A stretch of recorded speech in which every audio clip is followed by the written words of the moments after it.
the Deferred Action for Childhood Arrivals program known as DACA. This program played a critical role and remains critical for hundreds of thousands of young people in this country. After 4 years at USCIS, he was confirmed in 2013 to be Deputy Secretary of Homeland Security, where he faced a broad array of challenges. He led the DHS response to the Ebola and Zika epidemics, oversaw the agency's effort to combat terrorism, and enhanced our border security. He also worked to facilitate trade and travel and enforced our immigration laws. Critically, given the threats we face today, he also oversaw and coordinated the government's efforts at cybersecurity.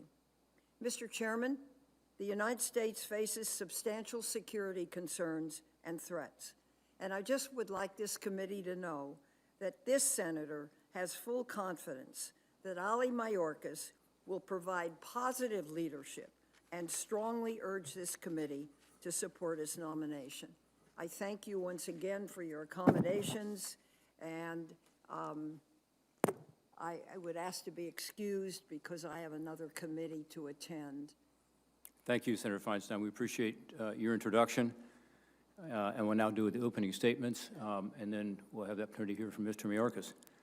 Given the Homeland Security threats we face as a country, as Senator Feinstein just talked about, including the current increased threat level here in our nation's capital that all of us experienced as we came to the Capitol this morning, having the right person to lead the Department of Homeland Security could not be more important. This committee worked to create the Department of Homeland Security following the horrific events of September 11th, 2001. At the time, we were mainly concerned with foreign threats coming from outside our country's borders.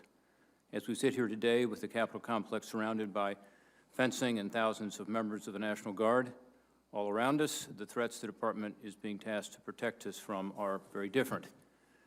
While foreign threat actors remain a concern, the attack on the Capitol on January 6th was an assault on our democracy itself, in my view. And of course, it was a domestic attack. 20 years ago, such a threat was unimaginable. I think also unimaginable are the new ways foreign actors are breaching and accessing our sensitive government networks. The SolarWinds cybersecurity breach appears to be the first time a foreign actor, likely Russia, has had unfettered access to the daily workings of important federal agencies. This includes, by the way, the Department of Homeland Security, the very agency tasked with keeping the federal government's networks secure. At the same time, our country still struggles with threats posed by illicit drugs, like fentanyl, which Customs and Border Protection reports has shifted from entering our communities from China through the U.S. Postal Service to increasingly coming across our southern land border. All while our country is gripped by the COVID-19 pandemic that has now infected over 23 million Americans. The economic impact of the pandemic has also increased the risk of vulnerable populations being subject to human trafficking, another DHS focus. And all of us have seen reports of another caravan making its way north from Central America. Recently, the Department has struggled due to a lack of Senate-confirmed leadership, really since April of 2019. Having the right person at the helm at DHS could not be more important. That person must be a strong leader with utmost integrity. Today, we consider Mr. Mayorkas for that post. This is not the first time Mr. Mayorkas has been before this committee as a nominee. In July 2013, this committee considered his nomination to be Deputy Secretary of DHS while he was under investigation by the Inspector General for exerting improper influence in the EB-5 investor visa process in his role as Director of U.S. Citizenship and Immigration Services. As a result, Mr. Mayorkas' nomination was reported out of this committee on a strict party line vote with no Republican support. He was later confirmed by the Senate in the same way, party line with no Republican support. Today, we have the findings of that Inspector General report, and they are concerning. The DHS Inspector General found that in 3 matters in the EB-5 program, and I quote, Mr. Mayorkas communicated with stakeholders on substantive issues outside of the normal adjudicatory process and intervened with career U.S.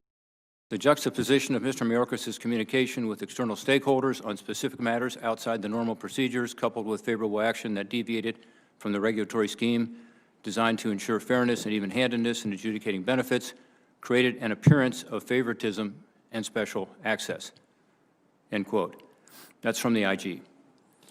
The stakeholders who received the benefit of this special access are familiar names: former Senate Majority Leader Harry Reid, Ed Rendell, Terry McAuliffe, and Anthony Rodham. And the projects included financing for a Las Vegas hotel and casino, Hollywood film studios, and an electric car manufacturing company. Equally concerning is the testimony from DHS whistleblowers regarding Mr. Mayorkas' management style. One witness stated that encounters with Mr. Mayorkas were uncomfortable, aggressive, unusual, and unsettling, unquote. And a high-ranking USCIS official told the IG that employees were afraid to speak up in meetings because they had a different view, that Mr. Mayorkas would, and I quote, "cut them up, take them apart, or put them in their place," end quote. In fact, the Inspector General noted the number and variety of witnesses that came forward was unusual. The individuals who raised these concerns were, quote, "throughout the ranks of USCIS in different locations, engaged in different functions with different experience levels," end quote. Mr. Mayorkas, I know from our conversations that you strongly disagree with this report. In preparing for this hearing, I reached out to John Roth, the former DHS Inspector General responsible for the report. It's worth noting that Mr. Roth was nominated by President Obama and confirmed by the Senate unanimously. Mr. Roth told me the report holds up today, and he continues to stand behind it. Mr. Mayorkas, I believe it is important that you are given the opportunity to address the findings of the report, and you will have that opportunity today. As you know, this committee strongly believes in the importance of the work of the Inspector General community. In fact, members of this committee, Senator Peters, Carper, Langford, Romney, and I introduced the Securing Inspector General Independence Act last Congress in response to concerning actions taken by the Trump administration. And I hope this committee takes up that legislation in this new Congress. At this hearing, it's also important that we talk about your plans for securing the country from existing threats, as well as those we haven't yet imagined, should you be confirmed. You and I have had a good conversation about those challenges as well, and I look forward to that dialogue. But ultimately, I believe this hearing is about ensuring strong, effective, and ethical leadership of the critically important and sprawling Department of Homeland Security, now the third largest agency of the federal government. Leadership is required. I now turn to Senator Peters for his opening statement. Well, thank you, first off, Senator Portman and Senator Johnson for convening today's hearing. Certainly do appreciate that. Our nation is facing serious threats and challenges at an unprecedented level now, and I appreciate your willingness to work in a bipartisan way to ensure that we can swiftly consider this important national security nomination.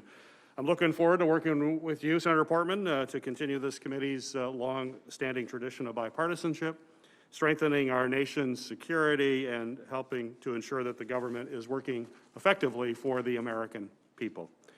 I'm also grateful for Alejandro Mayorkas and his family for joining us here today as we consider your nomination to be the Secretary of Homeland Security. And I thank you for your willingness to serve our country again. It certainly was an honor and privilege to meet your family before the hearing. As we talked about prior to the hearing, taking such an important job is a family affair, and it requires the support of a loving family, and I know you're blessed to have that. Mr. Mayorkas, once confirmed, you will have a daunting job before you, but you are a qualified and an experienced leader. And I look forward to hearing more about your plans to safeguard our national security today. There's no question we need strong and we need stable leadership in the Department of Homeland Security more than ever. Over the last 4 years, the department has endured some chaos, mismanagement, and instability. And as our third largest federal agency with more than 240,000 employees, DHS is in desperate need of principled leadership. The turmoil and uncertainty at DHS headquarters has only been compounded by the growing security threats that are facing our nation. In recent weeks, we saw a widespread cyber breach of our federal government and a terrible attack on the Capitol building, all while we continue to battle a raging pandemic that's taking the lives of thousands of Americans. So whether it's bolstering cybersecurity, combating the rise of domestic terrorism, including white supremacist and security today, there's no question we need strong and we need stable leadership in the Department of Homeland Security more than ever. Over the last 4 years, the department has endured some chaos, mismanagement, and instability. And as our third largest federal agency with more than 240,000 employees, DHS is in desperate need of principled leadership. The turmoil and uncertainty at DHS headquarters has only been compounded by the growing security threats that are facing our nation. In recent weeks, we saw a widespread cyber breach of our federal government and a terrible attack on the Capitol building, all while we continue to battle a raging pandemic that's taking the lives of thousands of Americans. So whether it's bolstering cybersecurity, combating the rise of domestic terrorism, including white supremacist and anti-government violence, controlling the coronavirus pandemic, or tackling longer-term threats like climate change, our nation needs an experienced Homeland Security Secretary. Mr. Mayorkas, your record as a national security official is extensive. You have the support of former Homeland Security secretaries and law enforcement organizations, including the Fraternal Order of the Police. You have also been entrusted to help lead the department before and have been confirmed by the Senate 3 times. In those roles, you led efforts to protect the homeland from both foreign and domestic terrorism, strengthening our nation's cybersecurity, and increased cooperation between the federal government and local law enforcement agencies. And your role as the Deputy Secretary gives you very unique qualifications to take the reins of this extensive agency. Today's hearing is an important opportunity for me and my colleagues to ask questions about your record.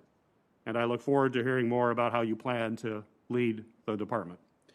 We have recently lived through some of our nation's darkest moments, but I'm confident there is light and hope all across the country.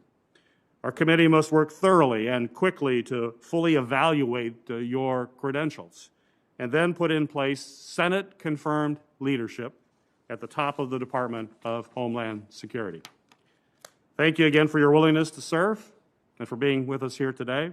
I look forward to having a comprehensive discussion about how all of us can work together to address the serious and pressing issues facing our nation and your efforts to help strengthen our national security in the years ahead. And Mr. Chairman, as testament to the confidence of many around the country, I have here a number of statements in support of Mr. Mayorkas from law enforcement, faith and nonprofit, labor, humanitarian, and fire community organizations. So without objection, I'd like to enter these 25 statements into the record. Without objection. Before we hear from Mr. Mayorkas, I understand we have a second introduction of Mr. Mayorkas, this one from Senator Jon Tester, who will do so virtually.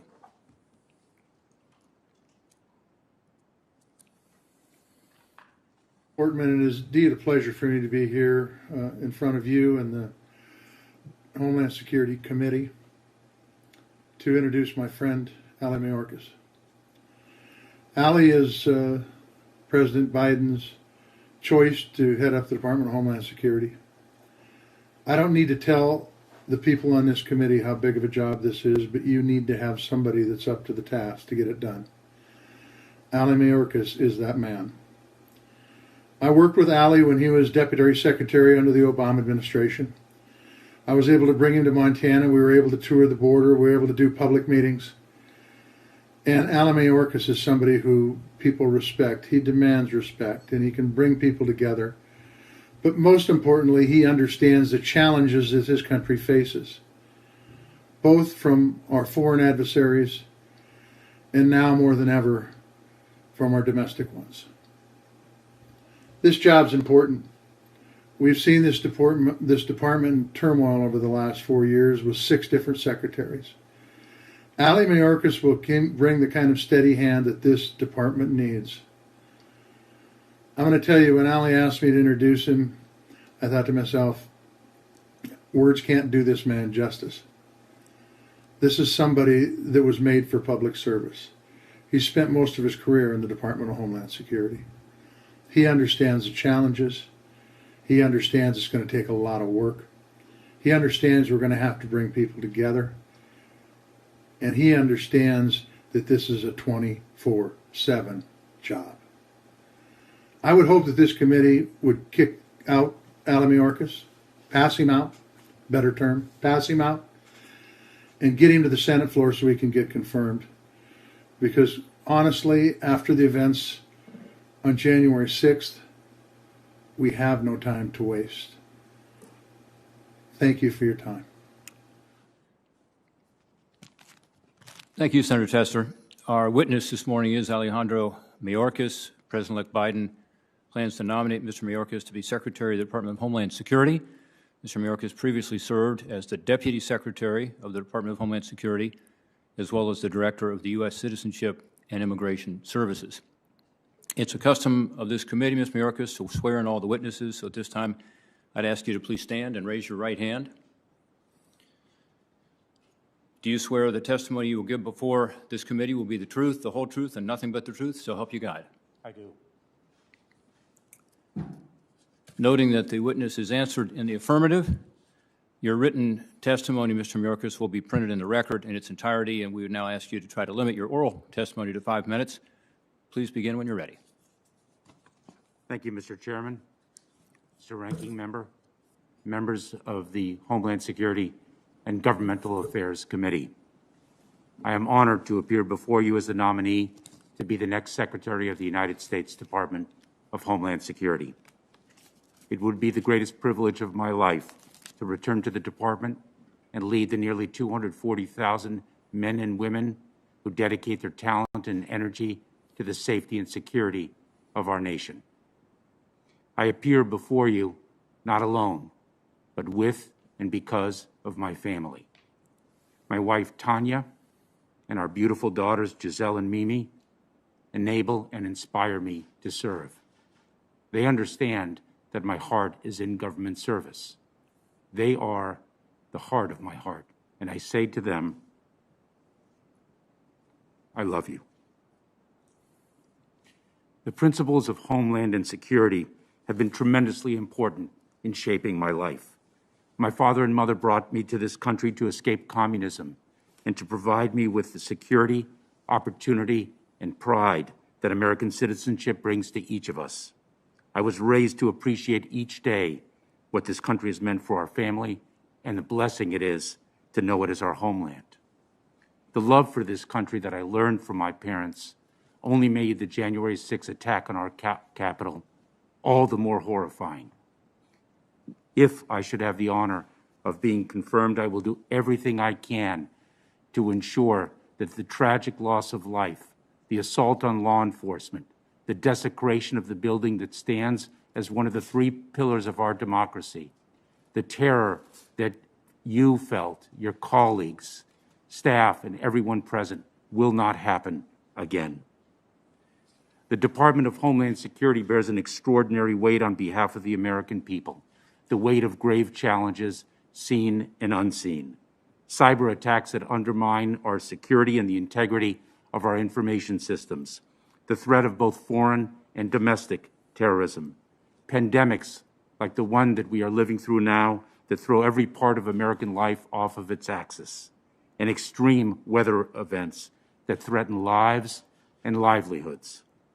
This is to say nothing of maintaining border security, providing humanitarian relief, protecting our critical infrastructure, or the many other responsibilities that the department fulfills each and every day. If I have the privilege of serving as Secretary, I will work day and night to support the department's great workforce and ensure that it is able to execute its responsibilities successfully with honor and dignity. I will dedicate myself to equipping the department's men and women with the tools and resources they need and providing them with the opportunities they deserve. I will do so in partnership with you and with the other members of Congress and with the department's many other critical partners throughout our country. The Department of Homeland Security is fundamentally a department of partnerships. To combat the threat of terrorism, the department must work with our international partners, other federal agencies, state, local, tribal, and territorial governments, and our nation's noble first responders. To enhance our cybersecurity, the department depends upon and must strengthen its cooperation with the private sector. To be prepared for and resilient to natural disasters, the department must work with state, local, tribal, and territorial governments, and our brave local fire and emergency personnel. To facilitate and enhance our travel and trade, it must innovate and align its research and development with the efforts of private industry and academic institutions. To meet the challenges and the opportunities of migration, it needs to collaborate with other nations, international organizations, and nonprofit service providers. To succeed, the department must work with the many communities it serves. This committee and your colleagues in the Senate and the House of Representatives are at the forefront of the department's partners. We must work closely with you as you help determine the funding upon which the department relies, promulgate the laws that it is charged to enforce, and provide the oversight that ensures its accountability to the American people. As your partner, the department must be collaborative, open and transparent, and at all times forthright with you, even in times of disagreement. If I am confirmed as the next secretary, the department will meet its responsibilities to you. I began in government service as a federal prosecutor. After more than 8 years trying cases before juries, I served for 3 years as a Senate-confirmed United States attorney. As a prosecutor, the law and the facts of a case were my foundation and my guide, and they have remained my North Star ever since. I have worked in support of federal agents and officers, local law enforcement, firefighters, and emergency medical technicians. I have worked in support of all the men and women throughout the Department of Homeland Security and in public service who work in and even rush into harm's way to protect us all. I have not for a single moment lost sight of what a privilege and honor it is to do so, nor of the obligations it carries on our nation's behalf. I look forward to continuing that service. Thank you. Thank you, Mr. Mayorkas. We will now have 7-minute rounds, and my pattern is normally to, as a chair, to go straight to others because we have a good mix of Republicans and Democrats who are lined up to speak, but there are some things that I think are important to address. So I'm going to take some time here at the beginning as well. Before we get started, there are 3 questions the committee asks of every nominee, and for the record, let me just ask you to respond to each one quickly. First, is there anything you are aware of in your background that might present a conflict of interest with the duties of the office to which you have been nominated? No. Second, do you know of anything personal or otherwise that would in any way prevent you from fully and honorably discharging the responsibilities of the office to which you have been nominated? No. And finally, do you agree without reservation to comply with any request or summons to appear and testify before any duly constituted committee of Congress, if you are confirmed? Yes. Thank you for those answers. Again, there's lots to discuss today, and I look forward to a dialogue on some of the Homeland Security challenges we face and your proposals to deal with those. But let's go straight to the issues raised by this DHS Inspector General's report on decisions you made during the time you were Director of the U.S. Citizenship and Immigration Services. The report documented how you intervened in these 3 cases related to the EB-5 investor visa program. This is where people are given a visa with the understanding that they'll come and invest in the United States and create jobs. A few specific questions. The Inspector General, in the case of LA Films Regional Center involving Ed Rendell, stated that you, and I quote, created a deference review board staffed with individuals you handpicked to review a separate series of Time Warner movie projects. This board did not previously exist and was never used again after it voted to reverse the adjudicator's proposed denials. Remarkably, there's no record of the proceedings of this board. Now, that's from the IG report. First, is that accurate? And second, how do you explain that there was no record of the proceedings of the board? Mr. Chairman, thank you for the opportunity to answer your question and address that aspect of the Inspector General's report. And I should say at the outset, Mr. Chairman, that I have tremendous respect for the system of Inspectors General. They provide tremendous value to the agencies and departments throughout the federal government and the opportunity for leaders to improve the organizations that they oversee. And I have always cooperated with the Inspector General's report, including this Inspector General of the Department of Homeland Security. Senator, there's an underlying principle to your question which I will articulate and then answer your question specifically. And that is that when a leader enters federal service with the authority to fix problems, that leader has the responsibility to fix problems, and that is what I did. And the EB-5 investor visa program that USCIS, U.S. Citizenship and Immigration Services, administered was plagued by problems. And I heard about those problems almost every single day that I served as the director, and I heard about them from both sides of the aisle in every corner of the business community that the agency served.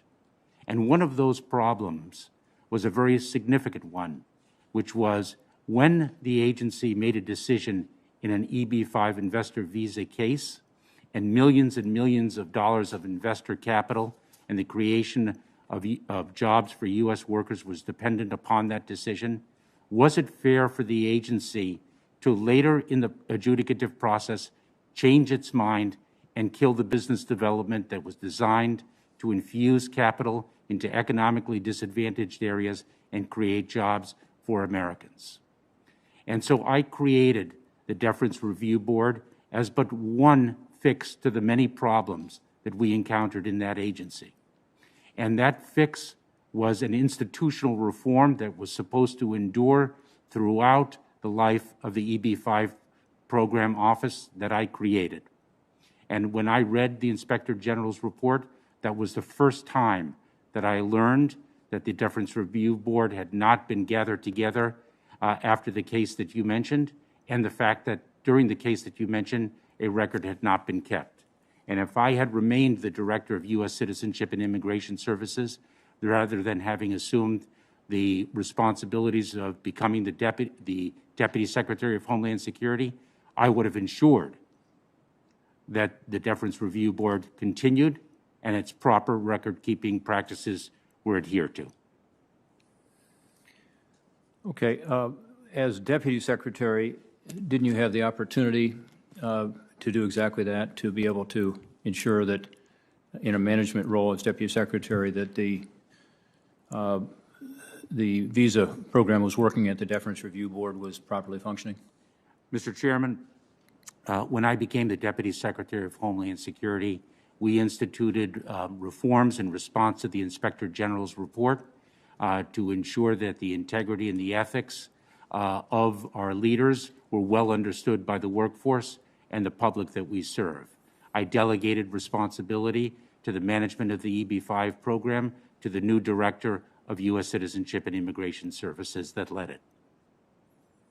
The DHS IG report also explains how you intervened in a denial related to Gulf Coast Regional Center, where Terry McAuliffe was chairman of the board and Anthony Rodham, former Secretary of State Hillary Clinton's brother, was the CEO.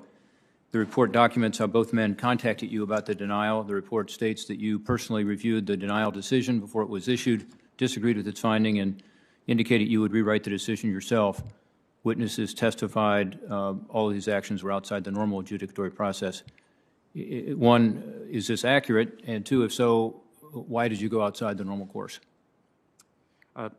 Senator, let me share, if I may, something with you about the EB-5 investor visa program and the agency of U.S. Citizenship and Immigration Services. USCIS, as it is commonly known, is an agency that adjudicates cases. That's what it does. It addresses the applications for immigration benefits that millions and millions of people submit to it each and every day. And so when I had the authority and therefore the responsibility to fix problems, I fixed problems through the cases that the agency handled. The case that you mentioned and the three cases that are cited in the Inspector General's report are three of hundreds and hundreds of cases that I became involved in at the request of senators and members of the House of Representatives on both sides of the aisle. And I must say, Senator, take issue with the use of the term intervene It is my job to become involved, to learn the problems that an agency confronts, to become involved in those problems, and to fix them. And that's what I did in this case and the many cases that came before me that were presented to me on both sides of the aisle. And I find it my responsibility to be responsive to members of Congress on a bipartisan basis, and I commit to you that I will honor that obligation should I be confirmed as the next Secretary of the Department of Homeland Security.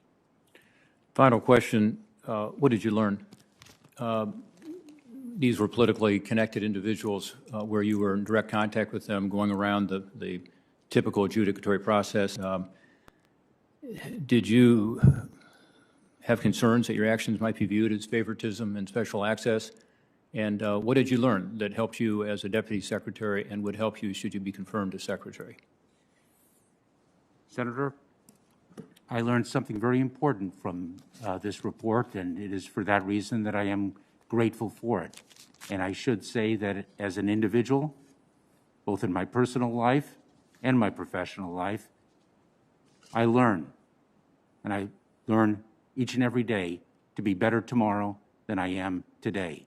And that is a commitment that I carry forward throughout my life. I learned that individuals in the EB-5 investor visa program, and therefore in the agency, may not have full visibility of all that I am involved in and all of which I do as a leader, and therefore they may take a slice of my action and gather misperceptions of what fuels me as a leader and what drives me as a government servant. Because if I may, Senator, these weren't the only 3 cases I was involved in. There were dozens and dozens, whether they involved the rich or the poor, the enfranchised or the disenfranchised. I became involved to ensure that our agency improved each day, that I learned of the problems that we were confronted with, and that I did everything to fix them. I don't take these jobs, Senator. I don't drive to be a government servant and serve the American public to cut ribbons around the country and have fun. I work really hard. And I have worked really, really hard throughout my nearly 20 years of government service to bring honor to the office that I have been privileged to occupy. Thank you. Senator Peters. Thank you, Mr. Chairman. Mr.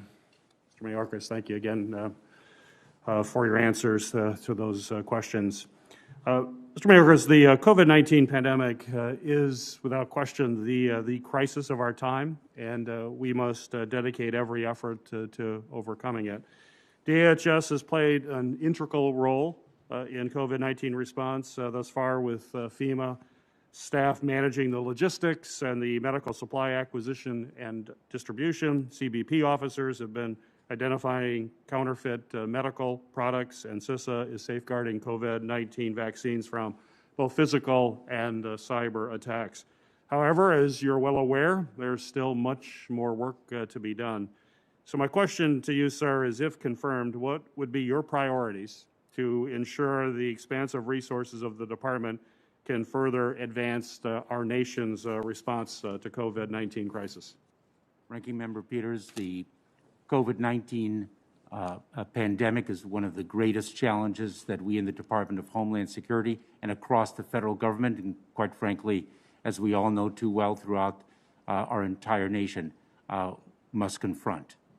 And the Department of Homeland Security has significant capabilities to bring to bear in that fight, in execution of the President-elect's ambitious and visionary vision for putting this pandemic once and for all behind us. The Federal Emergency Management Administration, FEMA, as it is commonly called, has tremendous reach through its 10 regional offices throughout the country in ensuring that the supply chain is effectively executed to bring the needed relief, the needed equipment, and the needed vaccines to the American public.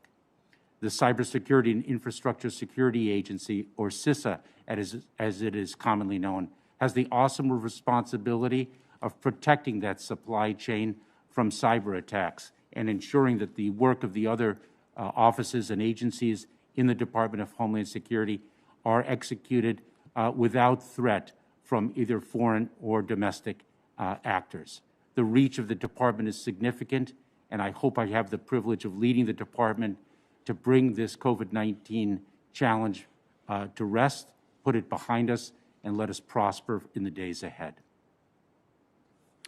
Mr. Mayorkas, this committee in the days, weeks, and months ahead will take a look at how we responded to this crisis, to see what worked and what did not work, and then make sure that we are better prepared for a future crisis. My question to you generally now is, in your opinion, in seeing how the department has responded to this crisis, what do you think are some of the biggest lessons that were learned from the pandemic response? Senator, let me say that I look forward to studying the performance of the Department of Homeland Security and the execution of its responsibilities to tackle the COVID-19 pandemic, and I look forward to doing so, working closely with you, with this committee, on a bipartisan basis. I look forward to understanding whether the mandate to the Department of Homeland Security remain consistent, clear, and well-defined throughout the many months that we have been battling COVID-19, to make sure that the department's resources have been exploited to the fullest extent possible in the best meaning of that term, and that, in fact, its responsibilities were executed efficiently and effectively. I look forward to working with this committee to study how the department performed and what more it can do in battling the pandemic. Well, I'm happy to hear that, because there's no question that the oversight of the government's response to COVID crisis is going to be a top priority of this committee going forward. And my question to you is, if confirmed, will you commit to providing this committee with all the documents, information, and access to individuals with knowledge as we conduct this critical oversight? I do. Mr. Mayorkas, I have far too often met with resistance in my attempt to conduct an investigation into the threats of white supremacists and domestic terrorists in our communities. The Trump administration did not do an adequate job in addressing this very real threat, and our threat that we saw played out in black churches, mosques, and synagogues over the last few years. I can tell you that African American, Arab American, and Jewish families in Michigan, as well as all across the country, are relying on this new administration to keep them safe where they live, work, and they pray. If confirmed, what steps will you take to tackle this persistent and growing threat to our nation? Senator Peters, Ranking Member Peters, two very important points. One, I commit to you that if I am confirmed as the next Secretary of Homeland Security, the department will be open, transparent, and responsive to this committee on a bipartisan basis, number one. Number two, the threat of domestic extremism is one of the greatest challenges that the Department of Homeland Security confronts, and it has unique capabilities in confronting that challenge. Its Office of Intelligence and Analysis is a critical partner with state and local, tribal and territorial governments in gathering information and intelligence about the threat that we face here at home and disseminating that information so that our brave and noble first responders are best equipped to tackle it.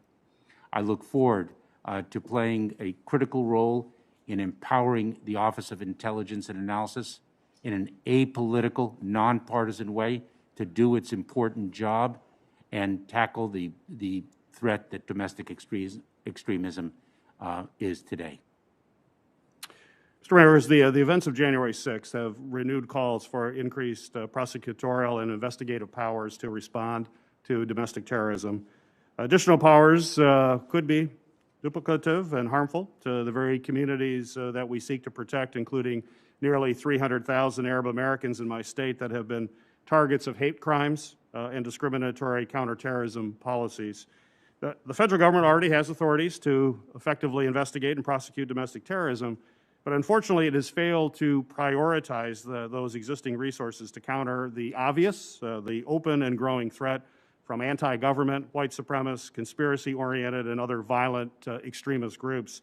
My question to you is, will you commit today to prioritizing existing statutes and resources to combat white supremacist violence and undertake the extensive consultation with me and leaders of the Arab American and other minority communities before pursuing new domestic terrorism authorities to prevent future attacks, if confirmed? Yes, Ranking Member Peters, I will. Thank you. I should say, if I may, sir, that when I was the United States Attorney for the Central District of California, I created, for the first time in the office's history, a civil rights section to focus on the prosecution of hate crimes, which was a growing problem back in the late 90s.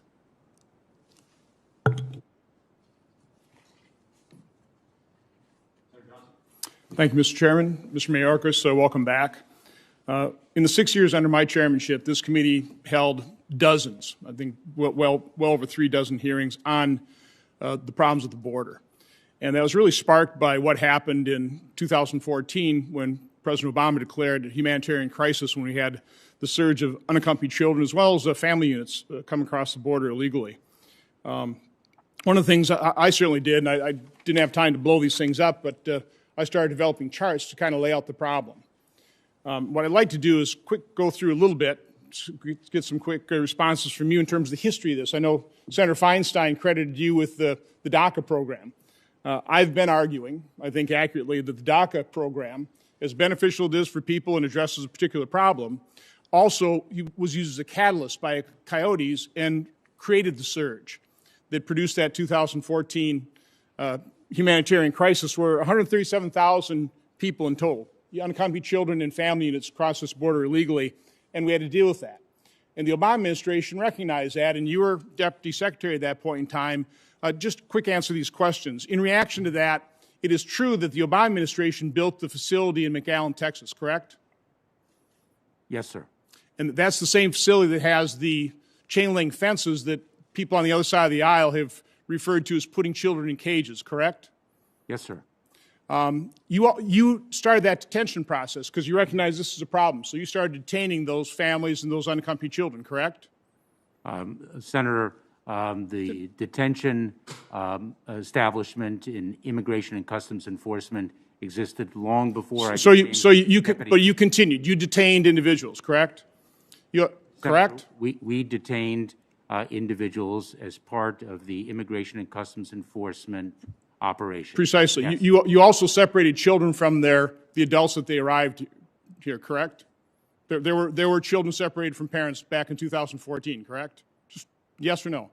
Senator Johnson, when I was the Deputy Secretary of Homeland Security, I explicitly rejected the proposal to separate families. But it occurred, correct? Senator, I can't speak Okay. to that, and I would look forward. Regardless, the enforcement actions the Obama administration took actually had an impact. We went from 137,000 down to 80,000 in 2015, but then a court reinterpreted the Flores decision and included accompanied children for those same protections. And you can take a look at the result. It took a little while for people to realize how they could exploit that problem, to the point in 2019 we had 608,000 people arriving and coming to this country illegally, basically apprehended and then released and dispersed through this country. That was a real problem. And this administration addressed it with the MPP program, different agreements with Central America, and we dramatically saw a decrease in the amount of people coming in here, risking their lives in a very dangerous journey. We saw a dramatic decrease well before COVID. Another chart we have is average daily entries, illegal entries per month. You can see we hit a peak in May of 2019. Again, this is when this current administration started implementing solutions to the problem. And by and large, we dramatically decreased that. What's been happening over the last few months is we've had a dramatic increase now in terms of single adults coming here. And we see a 9,000-person caravan coming from Honduras, And they're very open in terms of why they're doing it, because President-elect Biden has stated in the debates that we're not going to deport anybody in the first 100 days, so they're going to take advantage of that opportunity. So I guess my questions for you is, Secretary Johnson, who you served under, said that 1,000 people per day was a bad day. We have been consistently over 2,000 a day for the last number of years, over 4,000 a day in March 2019. Right now we're back over 2,000 per day. Do you consider that a problem? What is going to be a bad day if you're Secretary of the Department of Homeland Security of illegal entry? Senator Johnson, I've had the privilege of addressing these issues with you before, when I was served as the Deputy Secretary of Homeland Security, and candidly, of course, several weeks ago when I became the nominee to be the next Secretary of Homeland Security. I look forward to studying the data with you and actually being open and transparent with you. And okay, providing but again, what will 1,000 a day be a bad day, or is 2,000 acceptable? Is 3,000 acceptable? What's going to be a bad day on your watch? Senator, just pick a number. Senator, I look forward to. Okay, I don't have time for. Okay, so next question: do you believe coming into this country illegally for economic improvement, is that a valid asylum claim? Senator, the asylum laws are well established, and they provide that an individual who is fleeing persecution by reason of his or her member in a particular social group is deserving of protection. Okay, but coming here for economic gain is not a valid asylum claim. Would you agree with that? Senator, I believe I articulated the legal theory, okay. Will you commit to provide this senator, this committee, the type of data, at least the data we got, so I can continue to monitor what's happening at the border? So I have full information so we can really see what's happening based on whatever policies you implement. Yes, I committed to you that I would do so when we last spoke, and I commit to you now. Do you also commit to enforcing our current immigration laws? I do. Fully enforcing them. Okay, just real quick, I know Senator Portman did a pretty good job of talking about the EB-5 and the Office of Inspector General report. I would ask this committee, I received a letter from Senator Grassley with about 138 pages of documentation. I'd ask that be entered in the record. I'd also ask that the report by the Office of Inspector General be entered in the record. And I just have a couple quick questions. The main problem, and I'm assuming you got that letter from Senator Grassley dated January 15, 2021? Yes, Senator. Have you responded to that? I'm about to, Senator. I think, again, there's a lot of detail in here. A lot of your testimony was contradicted by what you've done. You said you're supportive, transparent, and being forthright with this committee. Senator Grassley, in a letter, is one of the attachments, August 23, 2013, his main issue in writing this letter to you is you have not been forthright. You have not answered questions dating back to his oversight letters of 2013. But one of the points he makes in this August 23, 2013 letter is the questions for the record response is in direct contradiction of your hearing testimony. He goes on to say, this contradicted what you had previously told my staff, which was you were never involved in individual cases. So again, I would just ask the members of this committee in evaluating this nomination to seriously take a look at this letter from Senator Grassley with his exhibits that I've now entered into the record. There's some pretty troubling issues raised by Senator Grassley. I don't know that you want to quick respond to that. I'm out of time. I would very much like to, if I may, Senator and Mr. Chairman, may I respond to that?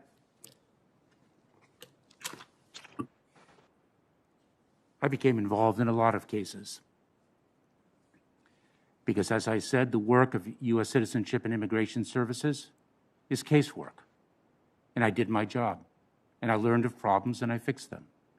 As a matter of fact, one of the areas in which I became very involved is in the area of international adoptions. And I learned of that area, and I learned of the problems that afflicted it, because Senator Grassley brought a case to my attention involving an international adoption that had become stuck in a bureaucratic nightmare. And I jumped in, and I learned about what was going on in our international adoption system at the request of Senator Grassley. And I learned a lot from becoming involved in that case. And then Senator Grassley's concerns were echoed by Senator Landrieu who called me one day and said that we are stuck in moving orphan children in Guatemala to their welcoming homes and families in the United States. And I created a task force to look into that and to tackle it. And I traveled to Guatemala 3 times to see what I could do with government leaders in that country to work through the bureaucratic nightmare that was causing tremendous suffering on the behalf of children who were looking for homes, and a humble, faithful American families that had opened their homes and their families to those children that didn't have anything. And I became involved in those cases, and I fixed that problem. And the international adoptions from Guatemala began to move. And I brought justice to the case that Senator Grassley presented to me. And I did so based on the facts and the law and nothing more. And I keep to this day the letter of thanks from Senator Grassley for my involvement in that case. I remember with great pride my attendance at an affair with Senator Grassley and Senator Landrieu to celebrate the humble and faithful American families that opened their homes to children in need. And I have to this day a photograph of an orphan child running through an airport with a big smile on his face because he's about to be embraced by his American family that has opened their home to him. And that is not the case of the rich and the powerful. That is the case of the poor and the disenfranchised. I got involved in a lot of cases, and I did right by the cases I got involved in, and the Inspector General did not take issue with the disposition of the cases in which I became involved, because I studied the law and I followed the facts, and that is my North Star, and it always has been. And any suggestion to the contrary is incorrect. Senator Carper. Thanks, Mr. Chairman. Ali, welcome back to hearing before our committee. I want to thank Tanya, your wife. I want to thank your daughters, Giselle and Mimi, for their willingness to share you with the American people and all these roles that you've been privileged to play. Ali Mayorkas is an American success story. Fled Cuba at a young age with his family, left everything, came here for the hope of living a better life, and has done remarkable things. He's one of those people who feels that given the gifts that he's gotten from becoming a citizen of this country, he has an obligation to give back, and he has given back again and again and again. We've seen this movie before. This EB-5 movie, we've seen it before. We saw it 7 years ago. It was fully discussed and fully litigated. Let me just say, every one of us as a United States Senator can think of a time, probably many times, when folks that we represent, they could have been business people, they could have been folks of nonprofit organizations, could have been governors, they were lost in a bureaucratic tangle. This is a big government we have, and it's easy to get things messed up. And sometimes that happens, and we're expected as the representatives from our states to stand up for people and try to straighten things out. As much as anything, that's what Ali's been accused of all those years ago. And I just want to say this: most of the folks that are on our committee today were not in the Senate in 2013, I don't think. And I was chairman of this committee. And I remember very well the effort to smear this man's character based on a 2013 Inspector General investigation, which was leaked to the press a day before his confirmation hearing. Serious violation of IG protocol. Following that, the claims were fully investigated by a subsequent Inspector General, and Mr. Mayorkas was found to be guilty of one thing, and that's creating an appearance of favoritism. If we were to be honest with one another, every single member of this committee and in the Senate could be accused of the same thing at one time or another. We're trying to do really the right thing. And what's more, the IG who initiated this investigation and who was responsible for the original leaks in 2013 resigned later that year, resigned under allegations of misconduct. He was charged last year with fraud. If anyone still has any doubts, then they should read the final IG report, including Mr. Mayorkas' 32-page response for themselves. To allow these unfunded allegations to cloud Ali Mayorkas' unblemished career in public service at a time when this department so critically needs principled leadership, capable leadership, I think is irresponsible at best and dangerous at worst. Mr. Mayorkas, everything I do, I know I could do better. And I'm going to just ask you to talk to us about what you did to improve the morale of the workforce at the Department of Homeland Security and especially at USCIS. What did you do to improve it? And did it ever improve under your leadership? Senator Carper, thank you very much. I was very proud of the fact that the employee morale at U.S. Citizenship and Immigration Services improved under my leadership, and that the morale of the men and women of the Department of Homeland Security improved during my tenure as the Deputy Secretary and under Secretary Johnson's leadership. I prioritized the morale of the men and women of the Department of Homeland Security and the agency that I led in the first term of the prior administration. We focused on equipping the workforce with the tools they needed to perform their jobs ably and in a manner in which they could be proud of. We created opportunities for them to advance in their careers and fulfill their highest ambitions. I can be granular in some of the recommendations and some of the fixes that we implemented, but let me just speak to the fact that if indeed I have the privilege of serving as the Secretary of Homeland Security, I will make the well-being and morale of the brave and noble men and women of the department my highest priority. Let me thank you, Ali. Let me just say, colleagues, when Ali Mayorkas and Jay Johnson were confirmed to lead the Department of Homeland Security for the last 4 years of the Obama administration, what they found at the Department of Homeland Security, as some of you recall, was I call it leadership by Swiss cheese.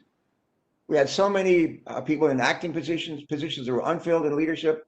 And Tom Colbert and I worked together with a lot of our colleagues at the time to make sure that we fill those positions at hearings, voted, confirmed people, and then conducted the oversight that we're expected to conduct.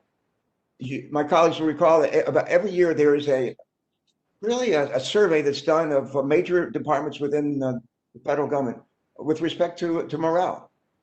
Year after year after year, the Department of Homeland Security was dead last. Dead last. The last year that Ali Mayorkas and Jay Johnson led this department, my recollection is it was the department that had the best improvement in their final year of their leadership. I'd ask us to keep that in mind. Ali, one of our colleagues has raised the issue of illegal immigration, people coming across our border. You and I have been down to Central America. We've been down to Honduras, Guatemala, and Salvador. We found over the years there's 3 reasons why people come out of those countries to get to our country, and one is we make their lives miserable. Our addiction to drugs, illegal drugs, and the trafficking of those drugs through those countries just creates power and money for criminal units.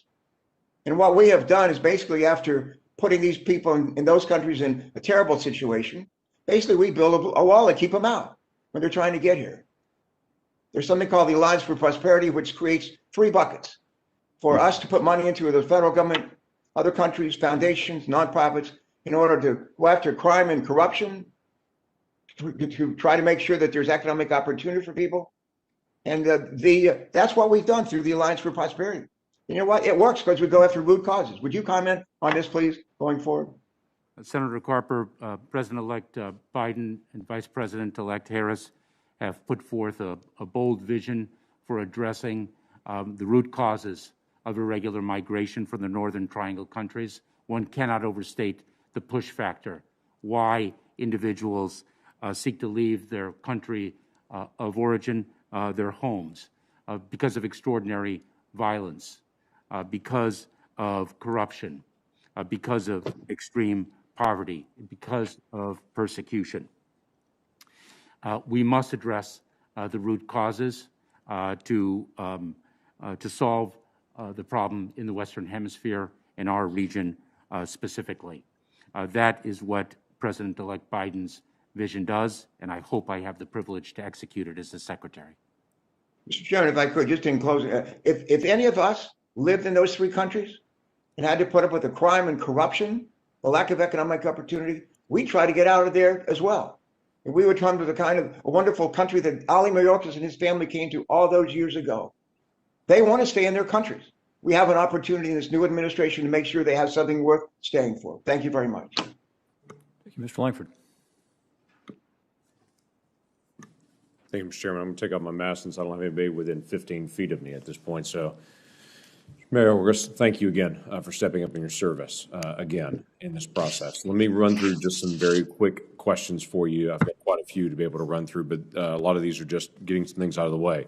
Will you protect the rights of whistleblowers, access to the Inspector General, in cooperation with this committee if you're the Secretary of Homeland Security? Yes, I always have and will continue to do so. Thank you. Do you see your role, this is a perspective issue, do you see your role as the leader of DHS as the leader of a law enforcement agency or a law interpretation or reinterpretation agency? The Department of Homeland Security is charged with enforcing the laws that Congress passes. Thank you. If there's someone in the administration that pushes you, encourages you to not enforce the law or to ignore the law as the Secretary of Homeland Security, what would be your response to them?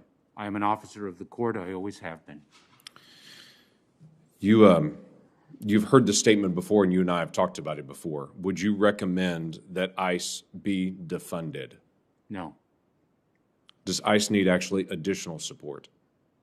Senator, there I will have to study the condition of Immigration and Customs Enforcement, how efficiently and effectively it is using its resources, and how it is best serving the American public. That requires my study. We'll look forward to getting a chance to get a follow-up on that study. Would you recommend any of the physical barriers along our southern border be dismantled or removed? Senator, I haven't looked at that specific question. I will share with you the fact that I agree with the approach that then Senator McCain, an American hero in my family and in this country, that Senator McCain took to the border, which is it's not a monolithic challenge, the border. The border is varied depending on the geography, depending on the specific venue, and depending on the conduct of individuals around it. And we don't need, nor should we have, a monolithic answer to that varied and diverse challenge. Right. I would assume that it's 2,000-mile-long border. We've got many areas that are mountainous, open desert areas that I would fully agree don't need a physical barrier. We have lots of sight lines there. We can do it with other technology, other enforcement means on that. Is there any area of the border that you would see now that still needs additional repair for physical barriers, additional increase in technology, or would need an expansion of physical barriers? Senator, I look forward to studying that because I am well aware of the challenges that the border presents. I am very well aware of the fact, as Senator Johnson alluded to, that traffickers are seeking to exploit the border, not only to move people across it illegally, but to move contraband, to move fentanyl. The narco traffickers have sought to exploit the current challenge of the COVID-19 pandemic, and I look forward to studying the border to make sure that those challenges are repelled. The border agents that I've spoken to there along the border tell me of two things on physical barriers. One is it slows people down so they're able to interdict as they're trying to climb the wall, get around the wall, get under the wall. They're able to get access to those individuals and be able to interdict faster in that sense. So it becomes a deterrent. It also pushes people towards the point of entry where they can manage those families and individuals a lot easier in that sense, in a more reasonable environment rather than being in a very remote area. So I look forward to that ongoing conversation. You and Senator Johnson had an interchange back and forth on this very straightforward question. Is economic opportunity a valid reason for asylum? You quoted the asylum statute on that, but I guess the yes or no question on that is economic opportunity doesn't seem to be in the statute as a valid reason for asylum. So I guess the question I have for you still is economic opportunity a reason that should be added to it? It's not there. Do you believe it's there? Senator, I'm a lawyer by profession, so I take a look at the laws and I enforce them as both a lawyer and as a law enforcement officer for nearly 20 years of my career. When one speaks of economic opportunity, what does one mean? Just generally an opportunity to make a better living. If that is what you are referring to, my understanding is that does not a legitimate asylum claim make. And that's our understanding of the law as well. And it seems a pretty plain reading of it that if someone is coming up to increase their economic opportunity, obviously almost any country in the world, any city you live in the world, there's improved opportunities in the United States. And we're grateful for that in the United States. But just saying, hey, you don't have a lot of economic opportunities where you live doesn't mean you open up our borders for asylum claims or to say we're going to somehow release you into the United States and debate it. There's been an ongoing conversation about how to be able to manage that and how to be able to do it. Let me ask you a difficult question that's going to be hard to be able to interpret at this point because you haven't faced it yet, but pretty likely will in the days ahead. As the leader of DHS, it's pretty likely you're going to have thousands of people coming across the border in a migrant caravan from Honduras pretty rapidly. What message would you want to give to those folks right now that are traveling north in that migrant caravan to be able to send a message to them that if you're confirmed as the Secretary of Homeland Security, this is the message they need to hear about when they arrive in the United States? Senator, let me say at the outset that this is not the first caravan that has apparently approached the border over the last 4 years or It's not. over the last 12 years. The phenomenon of a caravan is something that we have confronted in the Department of Homeland Security for many years. I think President-elect Biden and people who will be joining his incoming administration have spoken about the fact that there is a commitment to follow our asylum laws, to enforce our asylum laws, and that means to provide humanitarian relief for those individuals who qualify for it under the law. That cannot be accomplished with just the flick of a switch and turned on day one, that it will take time to build the infrastructure and capacity so that we can enforce our laws as Congress intended. And that would be the message I would send. So let me ask this. The Title 42 authority is being currently used at our southern border right now because of the COVID risk. We have 21 of our officers and agents that have died because of COVID, trying to be able to interdict individuals that they then acquired COVID and have died in the line of duty. It's been incredibly difficult on the entire department on that, to be able to watch that. As you go through the memorial to agents listing that's out there for DHS, you see 2020 as a year where we just have all of those agents listed out there, and you realize the pain of what's really occurred in this time period. Do you anticipate changing the Title 42 authorities that currently exist to be able to protect our agents and individuals in the United States from individuals traveling from very high-profile COVID areas? Do you anticipate changing that? Senator, I appreciate the question very much, and I'm very well aware of the loss of life of our brave frontline personnel. I have met with the Border Patrol Council that represents the Border Patrol agents. I have met with the NTEU, the organization that represents Customs and Border Protection's office personnel. I am very proud of the fact that both organizations have supported my nomination, and I look forward to studying Title 42 authorities, what they provide, and I can say this unequivocally, that our highest priority is to protect the health and well-being of the American public. I would hope that we wouldn't have different rules for people flying in from Honduras than we have illegally traveling from Honduras. Because right now we have pretty strict travel restrictions coming in if you're flying in legally, and if somehow we have a different set of rules that's lax if you're traveling here illegally, that would be quite a quandary for us to be able to explain to everyone how the rule of law prevails. So thank you for stepping up. There is a lot to be able to do, and I look forward to our ongoing conversation. Thank you, Senator. Senator Hassan.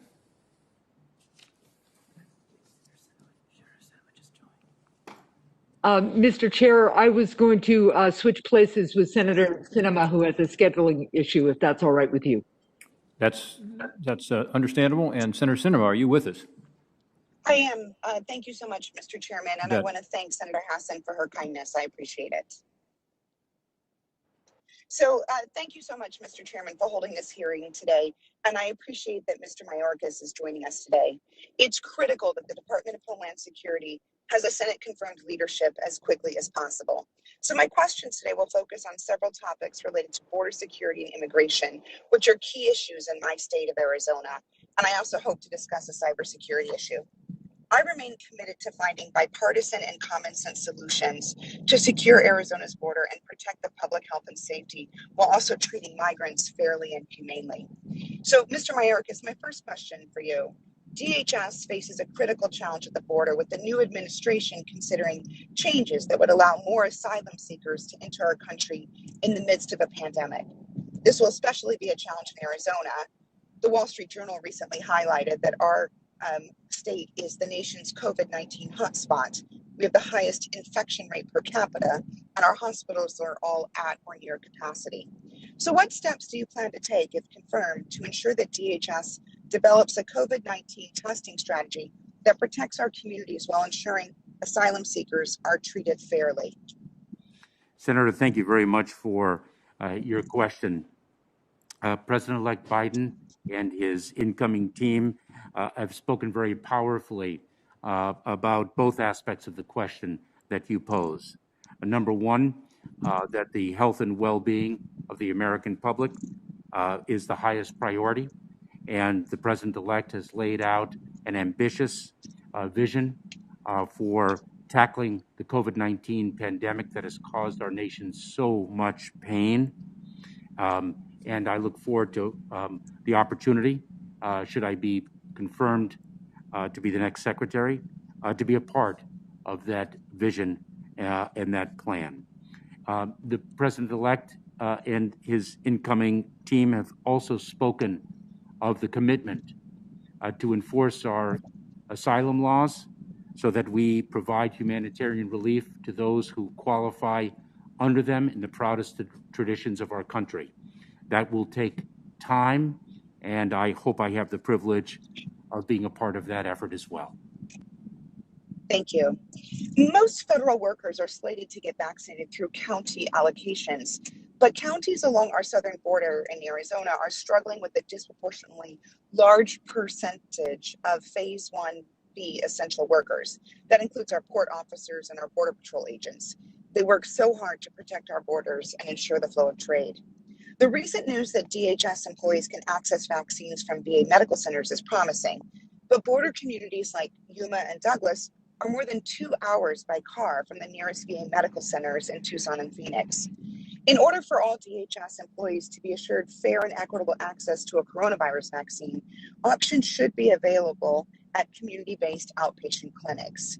When confirmed, can you improve vaccine distribution and access for our DHS workforce? Senator, one of my highest priorities, as I have had the privilege of articulating earlier in this hearing, is the well-being of our men and women throughout the Department of Homeland Security. And I am well aware of the challenges that our frontline personnel confront, especially because they often are confronting congregant settings that only increase the risk of the spread of COVID-19. I look forward to studying the issue, should I be confirmed, of working in an all-of-government effort to protect the government workforce across the federal architecture, especially, of course, in my priority area of the Department of Homeland Security, and, of course, the American public writ large. Thank you. During the 2019 surge of asylum seekers at the border, the efforts of Arizona non-governmental organizations and our local governments to aid migrants who'd been released by Customs and Border Protection was absolutely critical.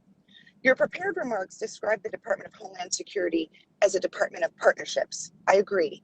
And I believe that partnering with local governments and organizations, especially in border communities, is critical. If you're confirmed, will you and Arizona DHS leaders work with me, our NGOs, and local governments to improve communication and cooperation regarding border security, asylum seekers and immigration, and the flow of trade across the border? I would be honored to do so, Senator. Thank you. Last Congress, I was proud to work with Senator Cornyn to pass my Southwest Border Security Technology Improvement Act. This critical law will make sure that DHS properly analyzes technology gaps along the border and develops smart solutions to fill them.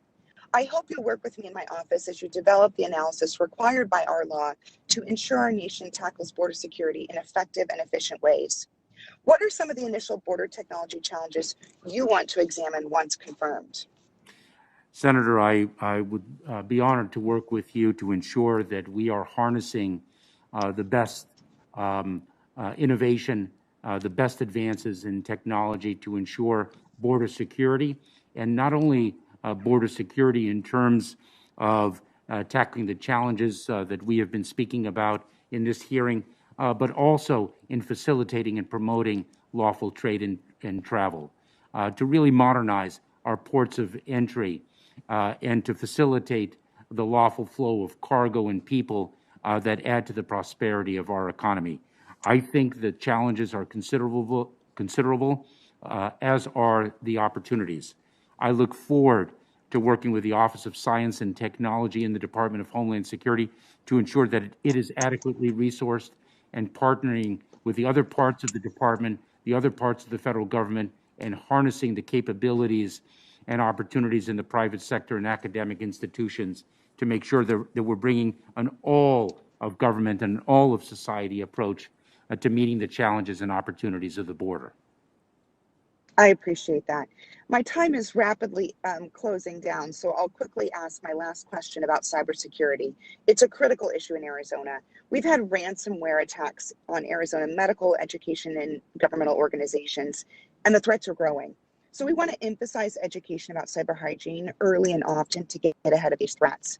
So will you work with my office and me to explore opportunities to enhance cyber education programs in Arizona and nationally? I will, Senator. Thank you. Mr. Chairman, I yield, well, I'm over my time. Thank you for your indulgence, and Mr. Chairman. And again, thanks to Senator Hassan for allowing me to speak ahead of her. I appreciate it very much. Thank you, Senator Sinema. Senator Romney. Thank you, Mr. Chairman. Mr. Mayorkas, nice to see you. Appreciate your wife being here and your daughters. I'm sure your daughters are enjoying seeing you on the hot seat. I'm sure they've had that experience themselves with you. A couple of things. I want to follow up on something Senator Langford opened, which is apparently a caravan moving in our direction. What is your intention with regards to that caravan that is coming to our border? Is your intention to allow them just to come into the country? Will they be stopped? What's the plan? Senator, we are a nation of immigrants, and we are also a nation of laws.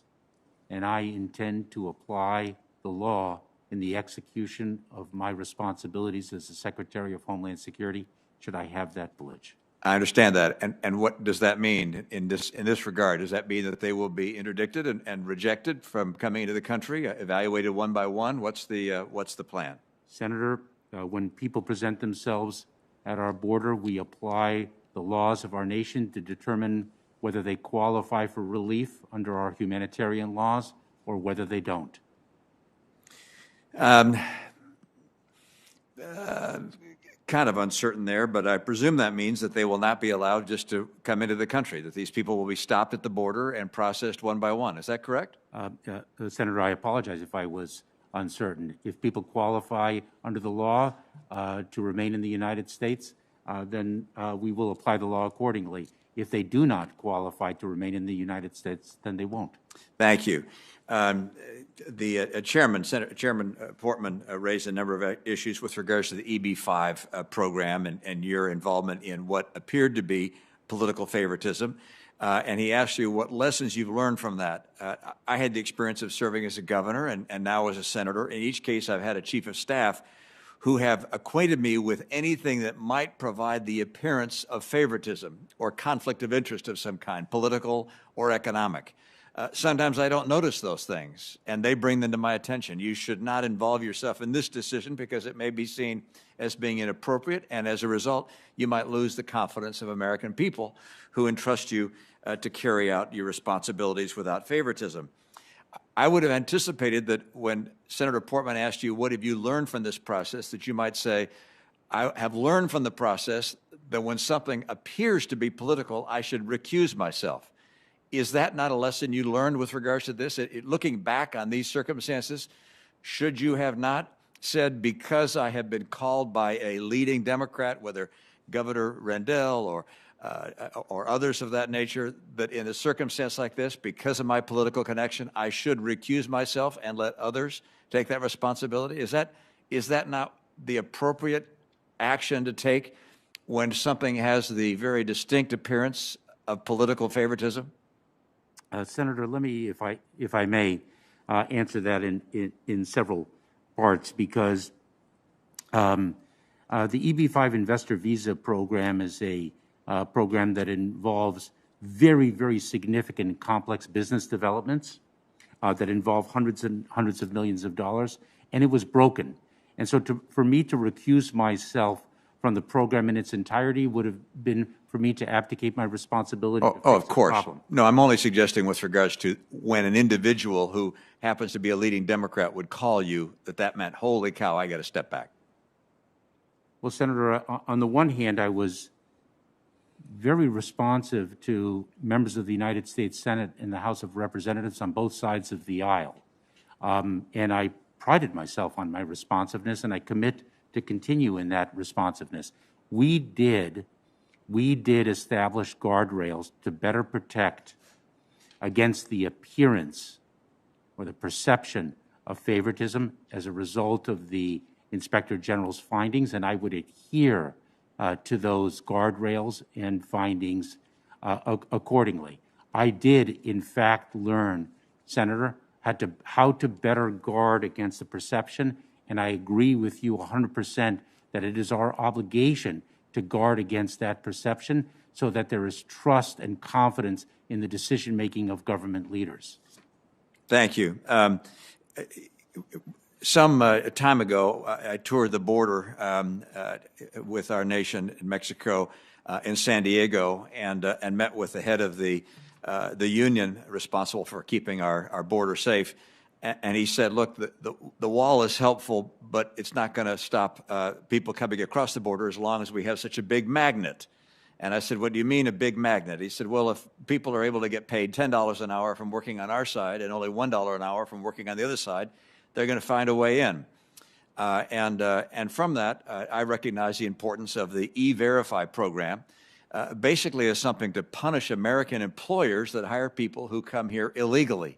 Do you support the E-Verify program? Is it an important tool? Should it be mandatory? Should it be permanent? Is this an essential element of protecting our nation and the opportunities of employment for so many of our people today who've been put out of work because of the COVID crisis?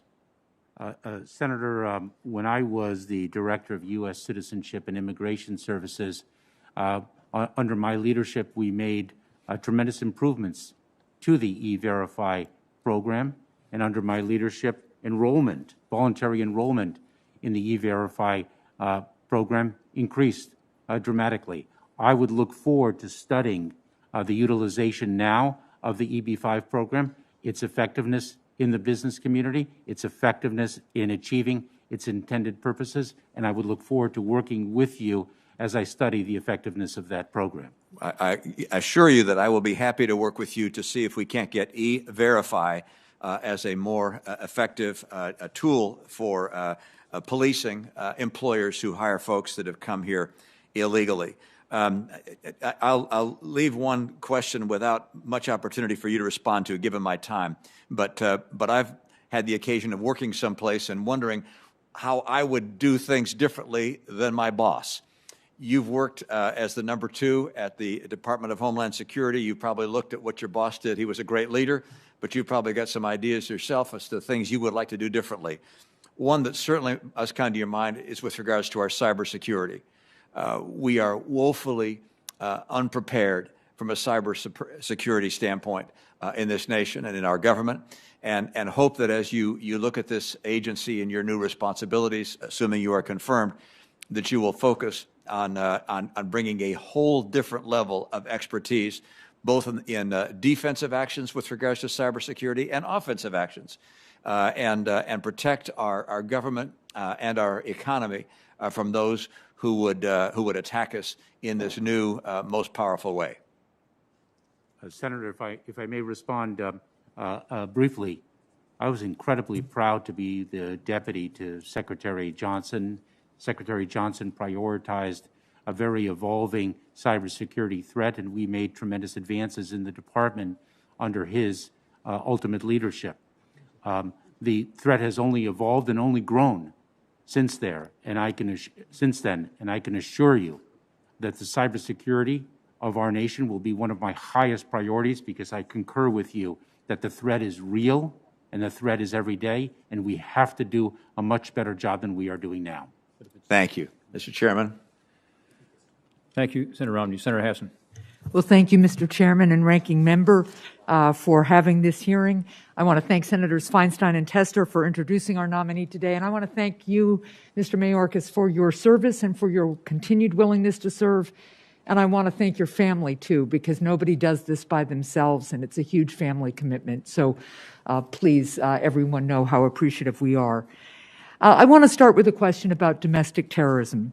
We have seen a disturbing and alarming rise in domestic terrorism throughout the country, culminating, of course, in the violent attack on the United States Capitol 13 days ago.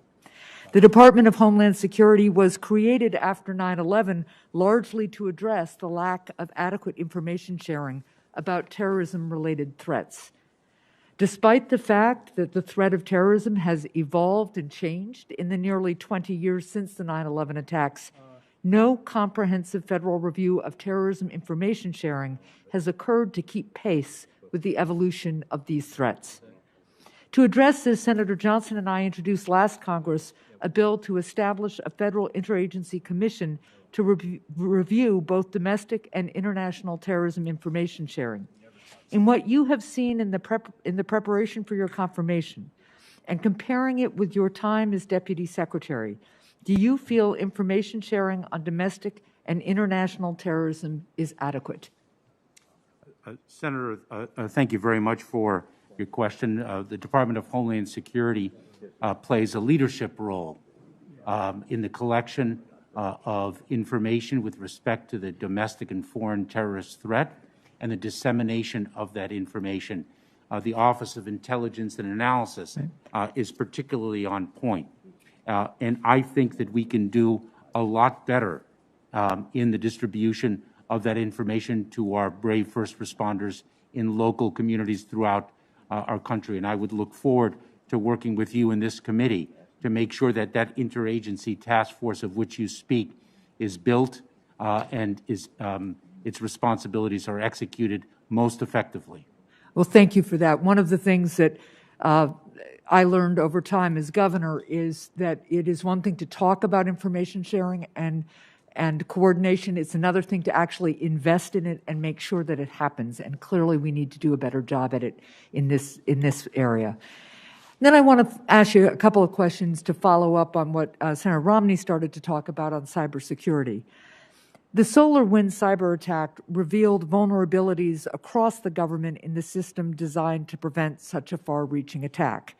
As Secretary, you will be charged with immediately reviewing the adequacy of two Department of Homeland Security programs, the Einstein program and the Continuing Diagnostics and Mitigation, or CDM program, in order to understand why they did not detect or prevent these intrusions. Do you have any initial thoughts on the performance of these programs and whether any fundamental changes will be required to either? Senator, I look forward to studying the SolarWinds attack. Of course, I've been studying it intensely as a private citizen. Should I have the privilege of serving as a secretary, I will avail myself of the best and latest intelligence that the United States has with respect to this attack, and conducting a thorough review of Einstein and continuous diagnostics and mitigation to understand whether Einstein and CDM, as it is commonly referred to, are appropriately designed and appropriately and effectively executed to stop a threat such as SolarWinds, and if not, what other defenses need we develop in the federal government to best protect our very valuable equities and resources. Thank you. I look forward to working with you on that as well. Let's turn to state and local cybersecurity for a minute. In December, Senator Paul and I held a hearing to examine the impact of the COVID-19 pandemic on state and local entities as they work to defend against cyber threats. One of the witnesses was Dennis Goulet, the president of the National Association of State Chief Information Officers, and also the commissioner of New Hampshire's Department of Information Technology.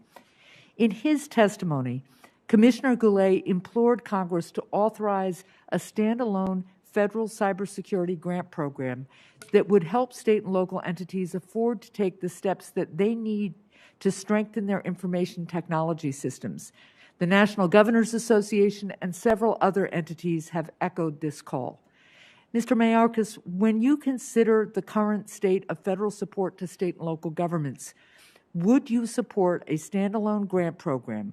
Moreover, what elements of a grant program would need to be included in order to make an effort like this sustainable? Senator, you raise a very, very important point, because in the cybersecurity world, we often say that we are only as strong as our weakest link. And we have to recognize that there are local communities that don't have the financial or other wherewithal to really safeguard their cyber assets and best protect against the threats that they confront. And there are a number of different solutions that we need to consider, whether it is improving our information sharing so that the best practices of one geography are shared with other geographies and we raise the bar across the board, and also to your very valid point, Senator, whether we should institute a federal grant program to provide assets to those communities that don't have them adequately to deal with a very sophisticated threat. I look forward to considering a grant proposal and working with you in that regard. Thank you. I think there are other grant programs that we do out of DHS or DOJ that really, on our physical defenses, try to play this role, and I think it's time for us to catch up to that kind of grant program in the cyberspace. So I look forward to working on it with you. Why don't I yield back the rest of my time? If there is a second round, Mr. Chair, I have a couple of more questions, but thank you very much. Great. Thank you, Senator Hasman. Senator Scott. Sure. Thank you, Chairman. First off, I want to thank you, Ms. Mayorkas, for your past service. Senator Scott, your audio is not coming through. Can you maybe go off mute?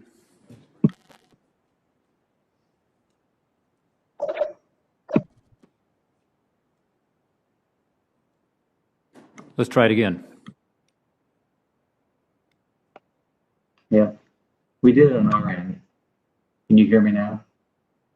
That sounds better. Oh, okay. Maybe just stand the volume up. Okay. Thank you again, Chairman, for the opportunity here today. I want to thank Mr. Mayorkas for his past service and willingness to serve. We had a good call the other day. Senator Scott, we're still not able to hear you. Maybe there's a way to turn up your microphone or come closer to the computer. All right, I'll just get closer to the computer. How's this? Is this better? That's much better. Okay, how's that? All right, first off, thank you, Mr. Chairman. I want to thank Mr. Mayorkas for his past service and his willingness to serve. And I'm sure your family is very proud of what you've accomplished. One thing, we had a good call the other day, and one thing we talked about was border security. And I think your belief was that that there were other things to do besides having the border wall to provide security. When you look at the caravan, and then you look at the video today of that caravan walking, and you're really just pushing through the Guatemalan police force. How would you handle something like that on the border if we didn't have a border wall? I think, Senator Scott and Mr. Chairman, I think I captured Senator Scott's question. When I served as the Deputy Secretary and I met with the Border Patrol, both at headquarters and in the field along the southern border, what I heard from the Border Patrol was that we need a diverse approach to border security. That in some instances a physical barrier would be effective, but that in other instances more boots on the ground would assist, and yet in other circumstances, the use of technology, the use of air and marine assets would be most effective. And I look forward to studying the challenges at the border and developing a sophisticated approach to meet those challenges to be sure that we're harnessing innovation and technology to the best of our. So, with regard, would you construction that's going on? How the existing plans? Senator Scott, President-elect Biden has committed to stop construction of the border wall. It would be my responsibility to execute that on that. And I have not looked at the question of what we do with respect to the wall that already has been built, and I look forward to studying that question, understanding the costs and benefits of doing so, being open and transparent with you and with all members of this committee, sharing my thoughts and considerations, and working cooperatively with you towards a solution. Thank you, Mr. Speaker. We talked about this the other day. Could you repeat your position with regard to funding Border Patrol to meet those challenges, to be sure that we're harnessing innovation and technology to the best of our. So, with regard, would you construction that's going on? How the existing plans? Senator Scott, President-elect Biden has committed to stop construction of the border wall. It would be my responsibility to execute that on that.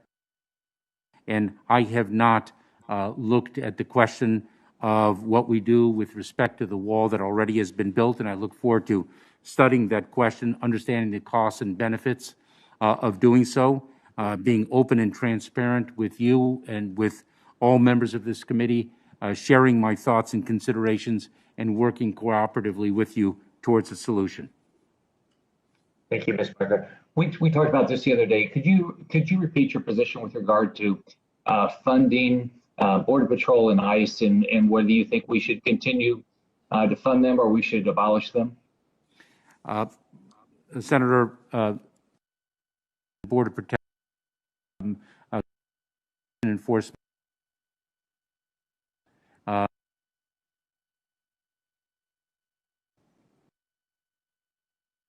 We have fires, and the federal funds have been.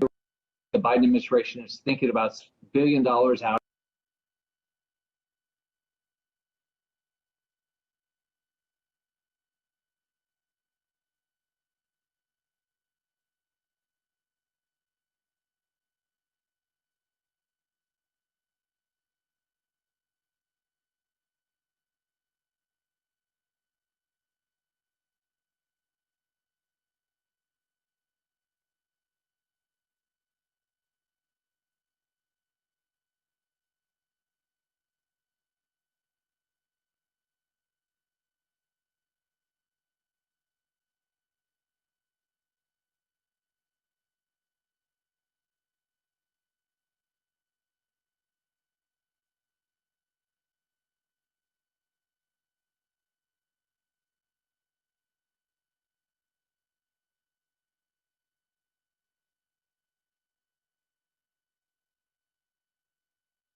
threats and look forward to doing so with this committee. Thank you, Mr. Chairman. Senator Ro-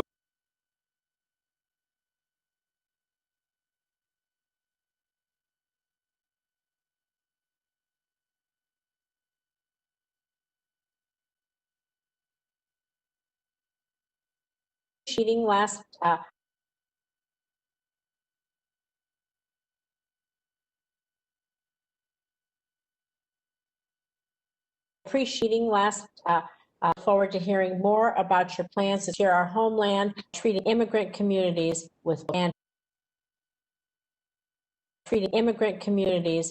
and respect. Amidst a global ever-present threat of cyber attacks, domestic adversaries from Italy to facilitate a swift confirmation for our country. I asked the first question about protecting DACA. Asked the first question about protecting DACA and TPS programs. Well, they provided critical protections to an estimated 13,000 DACA recipients and more than 4,000 TPS Nevada, from college students, small business owners, to medical professionals and members of our armed forces. However, the Trump administration relentlessly targeted these programs, causing significant stress and uncertainty within our communities. This is all the more troubling as thousands of DACA and TPS who are frontline. Administration must strengthen these programs to protect dreamers and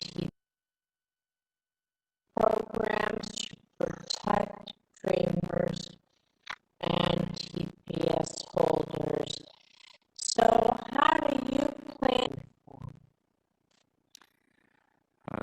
Senator, thank you. The President, Congress on day one with a permanent solution in passing legislation to fix our also has committed to reinstituting the DACA program that I was in services, and President-elect Biden also has committed to following commonly known to populations who qualify for it by reason. I look forward to executing the President's commitment. And one final point on this, we do have a lot of TPS recipients. Process to provide more certainty. Some of these recipients who've been here for decades. Congress in finding a permanent solution to immigration reform and the needs of individuals who have been resident in this country for many, many years and have contributed to its well-being. Temporary protected status has statutory requirements that we in the Obama-Biden administration were very proud to apply in adherence to the law and in the service of the equitable and humanitarian considerations that the law contemplated. I look forward to doing so in close partnership with you and this committee. Thank you. In the past few years, we have seen an alarming increase in domestic anti-Semitism and white supremacist extremism, from neo-Nazis chanting "Jews will not replace us" in Charlottesville to the deadliest attack against the Jewish community in modern American history at the Tree of Life Synagogue in Pittsburgh. Just this month, we saw American citizens lay siege to the U.S. Capitol, waving Confederate flags, hanging a noose on the West Front lawn, and wearing Camp Auschwitz T-shirts. Despite the fact that DHS concluded last year that racially and ethnically motivated violent extremists, specifically white supremacist extremists, will remain the most persistent and lethal threat in the homeland, the department has not adequately invested in combating domestic threats. I'd like to talk a little bit about our nonprofit security grant program. FEMA provides this to synagogues, Jewish community centers, other nonprofits, houses of worship all across this country to protect against terrorist attacks. And in recent years, DHS offices we have tried to prevent domestic terrorism, but we've faced major cuts in personnel and funding.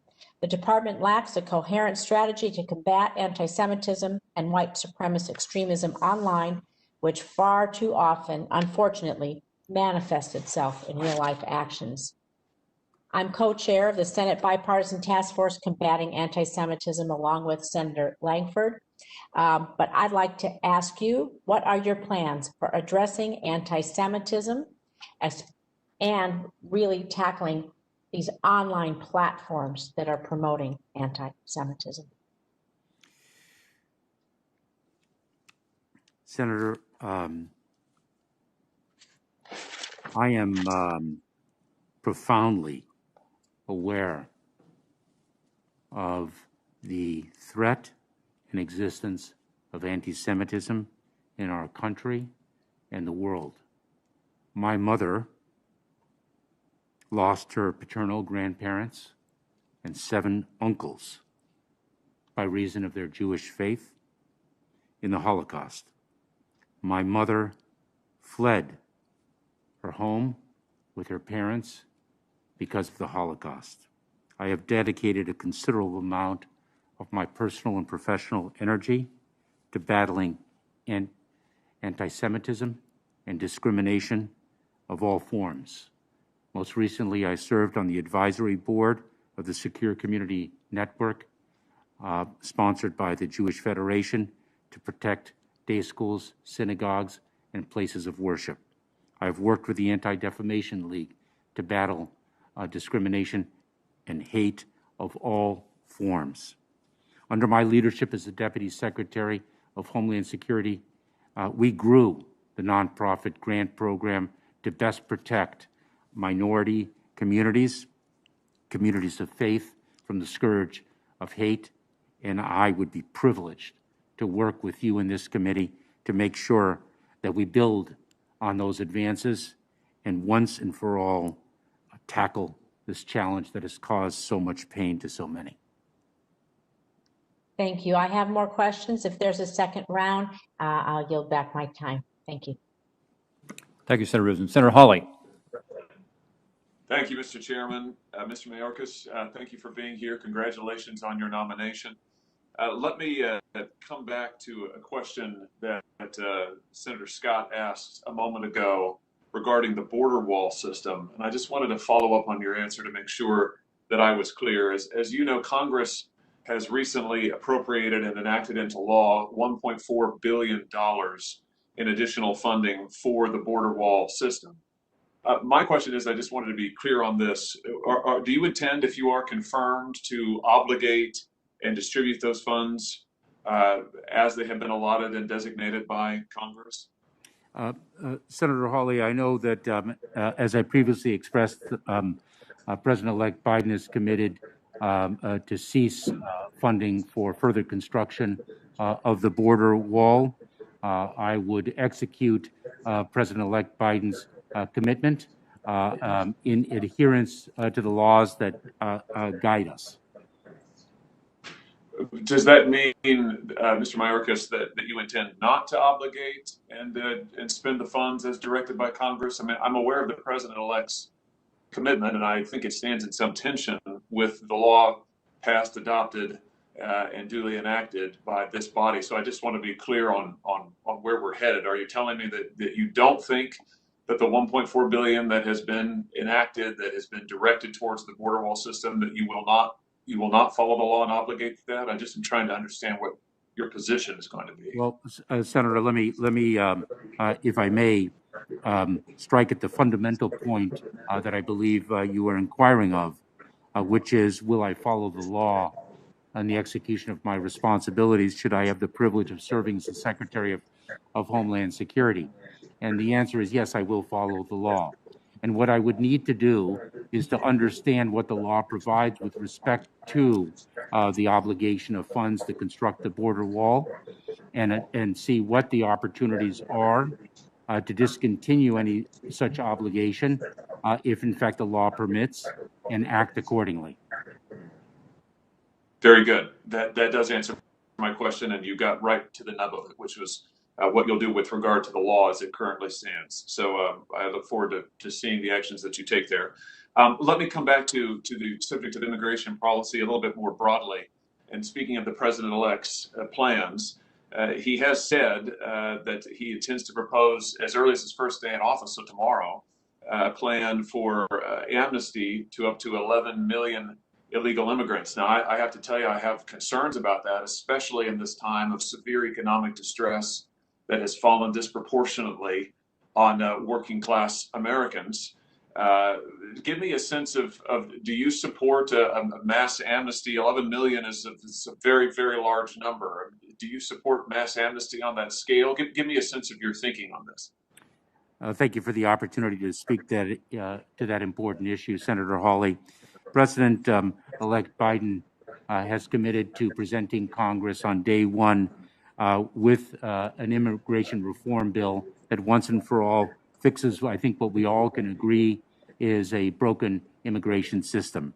And he has spoken of the need for a path to citizenship for the individuals who have been in this country for many years, who have contributed to our communities and to this nation's economic prosperity. I would be privileged to work with Congress to pass immigration reform legislation that provides that path and provides a permanent solution to what is clearly a broken system.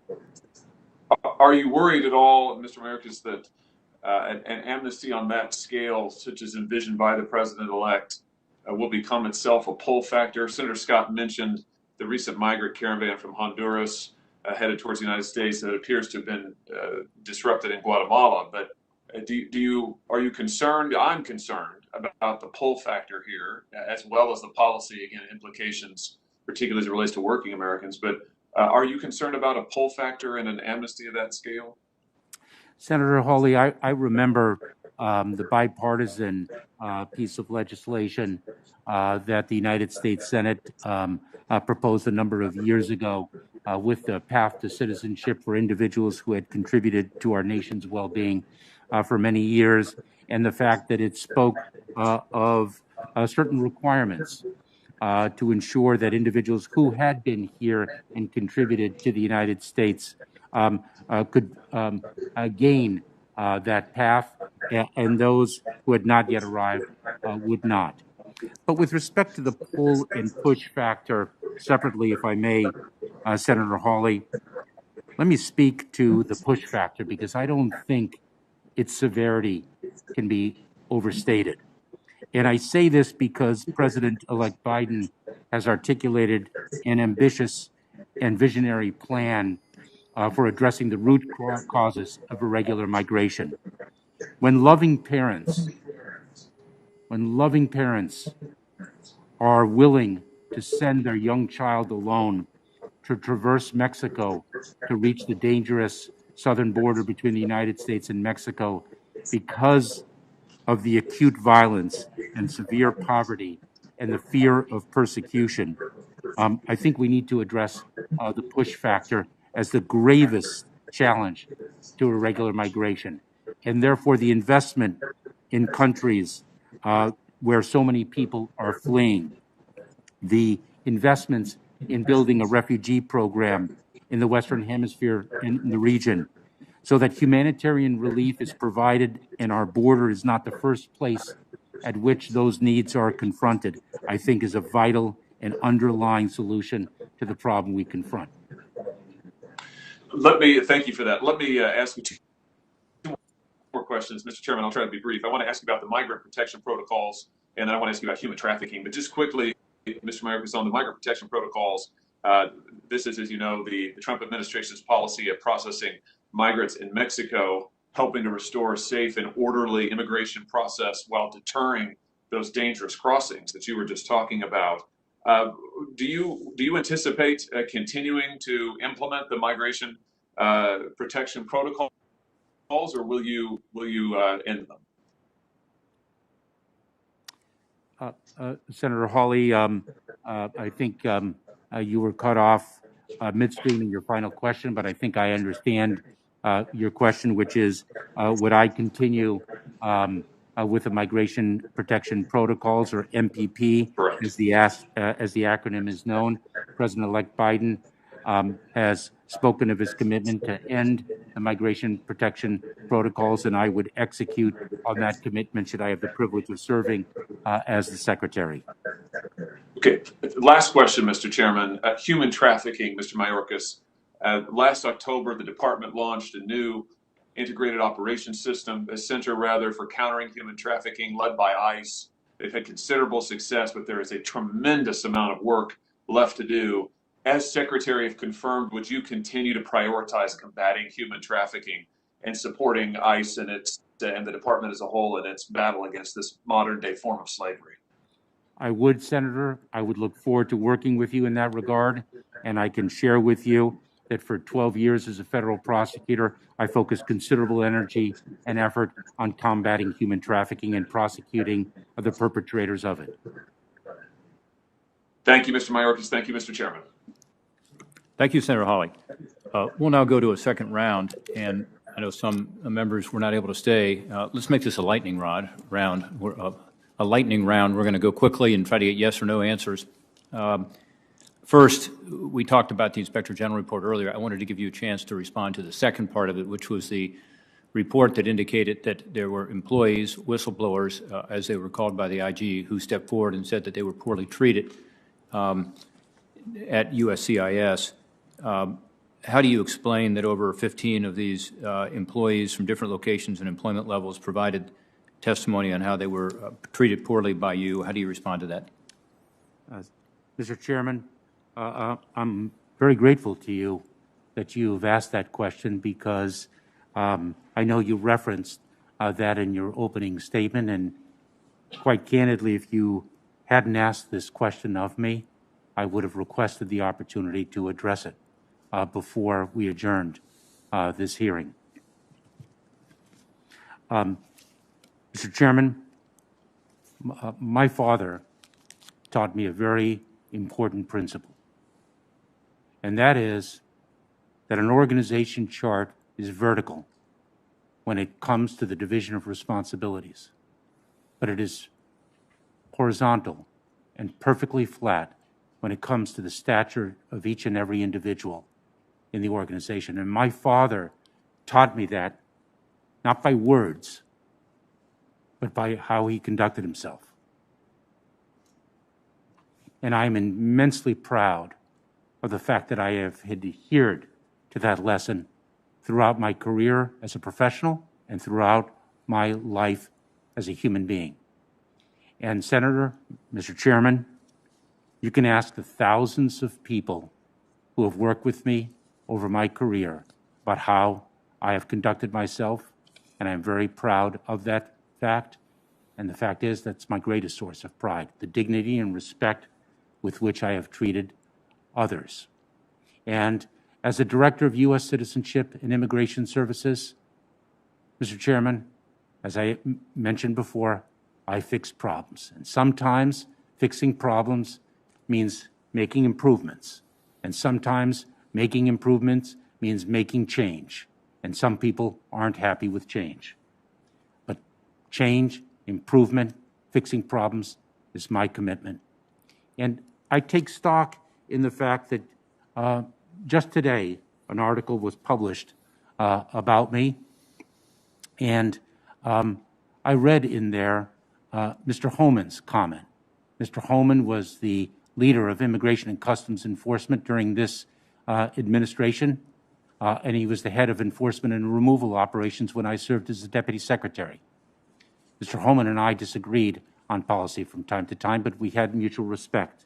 And what he said about me was the fact that I always listened, that I always invited differing views, and I respected the articulation of them.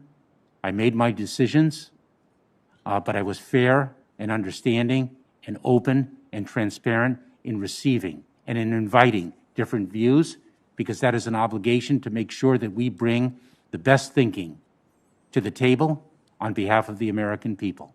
I'm deeply proud, immensely proud of my conduct as a person and as a professional. Thank you. That question wasn't necessarily appropriate for a lightning round, I guess. Well, I think we appreciate the answer. The question was, perhaps my answer wasn't.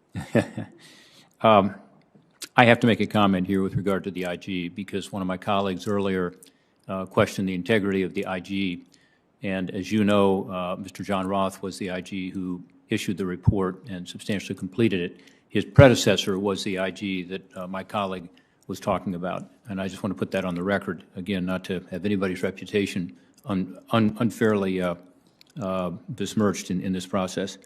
And Mr. Roth, by the way, was widely regarded, now a private citizen. I did speak to him about the report, which he stands by, and unanimously confirmed by the Senate. So let me ask you about the particular issues on cybersecurity. You and I had a chance to go into this in some detail in our conversation. As you know, the SolarWinds massive breach concerns all of us, and frankly, is not that surprising given what we had been finding, which is that the federal government is not well prepared to deal with these kinds of breaches that are going to be increasingly a challenge for us. CISA, which is the group within the Homeland Security Department that you talked about earlier, I believe has been stretched too thin. You know, they did a great job on the elections, keeping cyber attacks from happening in the election, but they, unfortunately, during that same time period, did not even know about the Russian, apparently Russian massive cyber breach. Can you comment on what CISA should do going forward? It's a new agency. Congress have given them a lot of responsibility. I don't think we've given them an adequate mission that's focused enough or adequate resources to be able to carry out that mission. So that's my view. But what is your view on CISA? What do you commit to do if you are confirmed with respect to getting CISA on its feet as a federal coordinating body to deal with cyber threats? Mr. Chairman, this committee deserves tremendous praise for standing up CISA as the critical agency in the Department of Homeland Security that really owns the cybersecurity mission on behalf of the department. And I think Congress deserves credit for the NDAA's provisions further equipping CISA to meet its statutory obligations and the challenges and opportunities that it confronts. CISA must improve the cyber hygiene of the federal government, the many departments and agencies throughout it. It must strengthen the public-private partnership, not only for the benefit, of course, of the federal government, but for the benefit of the private sector itself. I take stock of the fact that the Solarium Commission's recommendation for a national cybersecurity director was passed. I think this is going to require an all-of-government approach, and there's a great amount that will rest on the shoulders of CISA, and I hope I have the privilege to lead the department and support CISA in meeting those obligations. That's good. Now, you talked about cyber hygiene. The Federal Information Security Modernization Act, also known as FISMA, looks at the agencies every year and decides how they're doing, and DHS cybersecurity program was rated ineffective. So it's not just that CISA needs to work on the rest of government. There needs to be a little work in-house to be able to straighten that out. Are you committed to doing that? Absolutely, Mr. Chairman. We need to lead by example. We talked earlier a little about the drug issue, and as you know, I'm the author of the STOP Act, which has been effective at keeping some of this fentanyl from coming in from China by mail. Unfortunately, the department, particularly CBP, has not been moving forward as they should to be able to implement that. The CBP regulations regarding how the STOP Act will be implemented were due in October of 2019. October of 2019, they still haven't been finalized. As a result, the STOP Act, which said that we have to require China to provide this advanced electronic data on all packages by the end of last year, so a couple weeks ago, was not met. And Congress stepped in with my support, and we gave them another 3 months. Otherwise, hundreds of thousands of packages would have been turned away. But we've got to get these regulations in place, and we've got to be sure and meet that new March 15th deadline. Are you committed to doing that, to make sure those regulations are put in place and that we can get the STOP Act fully implemented? I certainly am, Mr. Chairman, and when we last spoke, you notified me of this issue, and I followed up, and should I have the privilege of being confirmed, one of my priorities will be to make sure that we promulgate those regulations, because I very well understand the urgency of the threat that you have identified. We've got to keep this poison coming in our communities directly by our U.S. mail system. We know we have more to do on the border now, too, because that's where much of it has shifted. On E-Verify, I take your answer earlier to Senator Romney. I thought his question was excellent about the need for us to strengthen E-Verify. It's not just a matter of making sure that more companies step up and voluntarily use it. In my view, it's a matter of changing the program so it is more effective, and specifically, obviously, the issue of identification. If you have false identification, fraudulently obtained identification, then the program is not going to work effectively. Will you commit to work with us on dealing with the pull factor, which is the magnet of U.S. jobs? Senator, I look forward to working with and commit to working with this committee on all issues that come before the Department of Homeland Security. But specifically on E-Verify, are you willing to work with us on strengthening that program? Yes, I am. The trafficking center was talked about earlier. We do a lot of work in this committee on the trafficking issue. Homeland Security also has responsibilities, I said earlier. It's one of my priorities. Can you commit to looking at this issue of elevating the new center out of HSI, where it is now, to the headquarters level?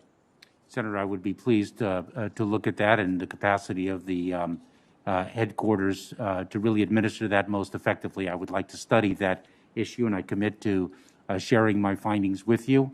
I understand the prioritization of that mission set, and whether it belongs in headquarters or HSI is something I would like the opportunity to review, should I be privileged to do so.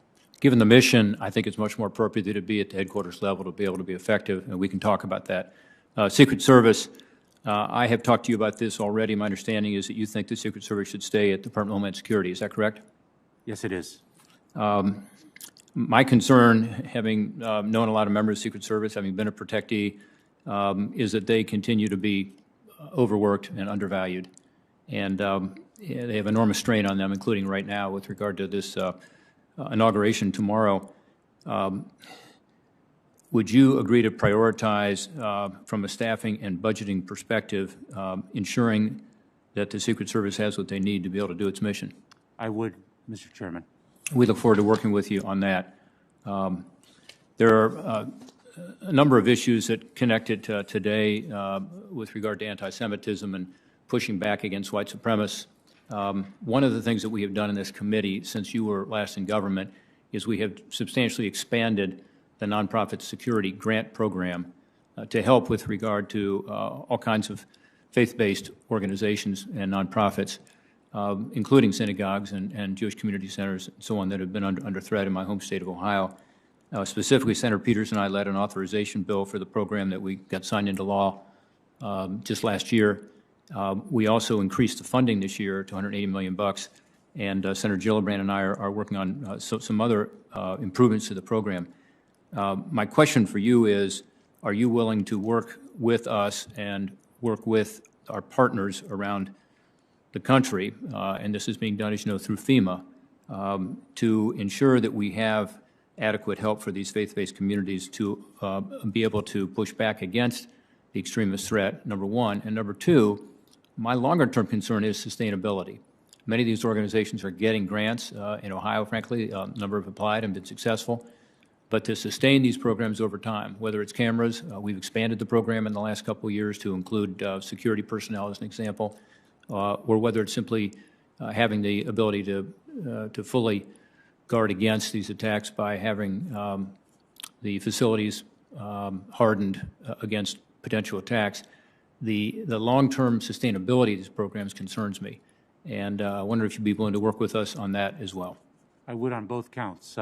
Mr. Chairman, I'm very well aware of the Nonprofit Security Grant Program. Under my leadership and Secretary Johnson's leadership, we increased it. Very grateful to this committee for increasing it further, and I will understand its needs. Thank you, Mr. Mayorkas. Senator Peters. Thank you, Mr. Chairman. Mr. Mayorkas, thank you for your testimony here. You're answering questions, I should say. Lots of questions. We've had you here for quite quite a period of time. You've had a full range of questions to answer. They've been very thorough, very thoughtful. And I'm just going to keep you here for a couple more that I'd like to have asked before we close out this hearing. You've talked about technology and infrastructure investments. There were a number of questions by my colleagues that were asked along those lines, and how we can secure our ports of entry. There's no question the Department of Homeland Security has one of the most difficult jobs you can imagine as I think about when it comes to border security. One, you have to keep us safe every day. We expect you to do that. At the same time, the economic activity that goes across the borders has to continue and has to happen in a very efficient manner. I represent a border state in the state of Michigan. I oftentimes have to remind some of my colleagues that there is a northern border in this country as well, of the not just the southern border. In fact, if you look at the ports of entry in Michigan from terms of the land trade that goes across it, we're 2 of the 5 busiest border crossings in North America are in Michigan between Canada. If Michigan were a country, we'd be the 2nd largest trading partner with Canada. And so we have demands there and needs. And so my question to you is that we have to allocate resources. You have a northern border that demands resources, southern border, you have our coastal cities as well and ports of entry there.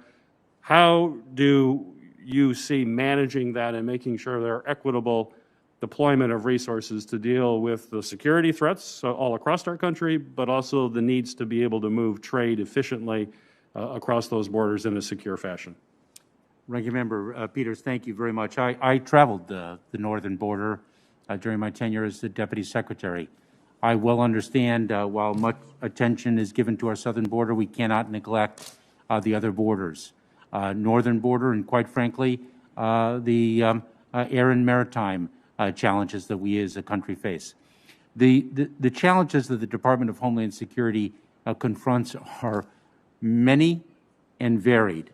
And the department needs a leader who understands them, who works incredibly hard to meet all the many and varied challenges, that knows how to prioritize mission sets, and yet knows how to dedicate attention and resources to all of the responsibilities that we as a Department of Homeland Security are obligated to fulfill on on behalf of the American people. I respectfully and humbly submit that I am qualified to do so, and that I would work with you and other members of this committee to make sure that all our borders are protected against the challenges that seek to do us harm, and that also the opportunities that the borders present in terms of the facilitation and promotion of lawful trade and travel are fully exploited for the benefit of the American people. I commit to you that cooperation. Well, I appreciate that, and certainly the threats that we face across all those borders happen daily, which is why this appointment to this position is absolutely critical to do it as quickly as possible. We need to have steady leadership at the Department of Homeland Security. It's involved in if you think of all of the demands that we have of government, what citizens expect from the federal government, I think it's safe to say the number one priority for everybody, and the one that I believe passionately in, is to keep us safe. Federal government needs to keep us safe. That's the Department of Homeland Security, it's the Department of Defense, and other folks who are engaged in security. But this position is critical, and hopefully we can fill this as quickly as possible given the threats that we constantly face. And I'm just going to close with one threat that I want your sense of your experience and your thoughts, and that is biodefense. We've talked about a lot of other security offenses, but certainly the pandemic has shown us the threat that we get from a biological threat that we have to address, that we have to mitigate. And federal preparations for disease outbreaks also include things like bioterrorism that could be used by not a natural occurrence of a bio threat like this pandemic, but we could be the subject of a bioterrorist attack. And there are other biological challenges that all fit within the department's responsibilities. But as you know, biodefense, like so many of your responsibilities within the DHS, it cuts across many different federal agencies. So my question to you, Mr. Mayorkas, can you speak about what experiences you've had as a deputy secretary that would inform you as to how we should approach these cross-cutting issues like biodefense? Thank you, Ranking Member Peters. Let me answer in two parts. Number one, with respect to the Department of Homeland Security, internally within the department, I had the privilege of getting to know the men and women in the department who focused on the particular threat of which you speak, and I understand their qualifications and capabilities, and it was they were extraordinary, number one. Number two, I think you correctly point out that this requires an all-of-government effort, and it speaks to one of the points I made in my opening remarks, which is that fundamentally the Department of Homeland Security is a department of partnership, and we must work with our federal partners and our state and local, tribal, and territorial partners to meet the threats that we confront, and that includes the bio threat of which you speak. Thank you, Mr. Mayorkas. Thank you for your willingness to serve our country once again. Mr. Chairman, thank you. Thank you, Senator Peters. Mr. Mayorkas, thank you again for your testimony this morning, and we appreciate your willingness to serve, especially at a time when our government works to counter so many serious threats and future threats, as we've talked about today. I also acknowledge that public service is a family decision and that it involves family sacrifices. So we appreciate your daughters and your wife being here today and their support of your decision to return to public service. Before we end today, a few housekeeping matters. The nominee has filed responses to biographical and financial questionnaires, answered pre-hearing questions submitted by the committee, and had his financial statements reviewed by the Office of Government Ethics. Without objection, this information will now be made part of the hearing record, and with the exception of the financial data, which are on file and available for public inspection in the committee offices, all will be available in the record. The hearing record will remain open until 5 p.m. today, January 19, for submission of statements and questions for the record. With that, the hearing is adjourned.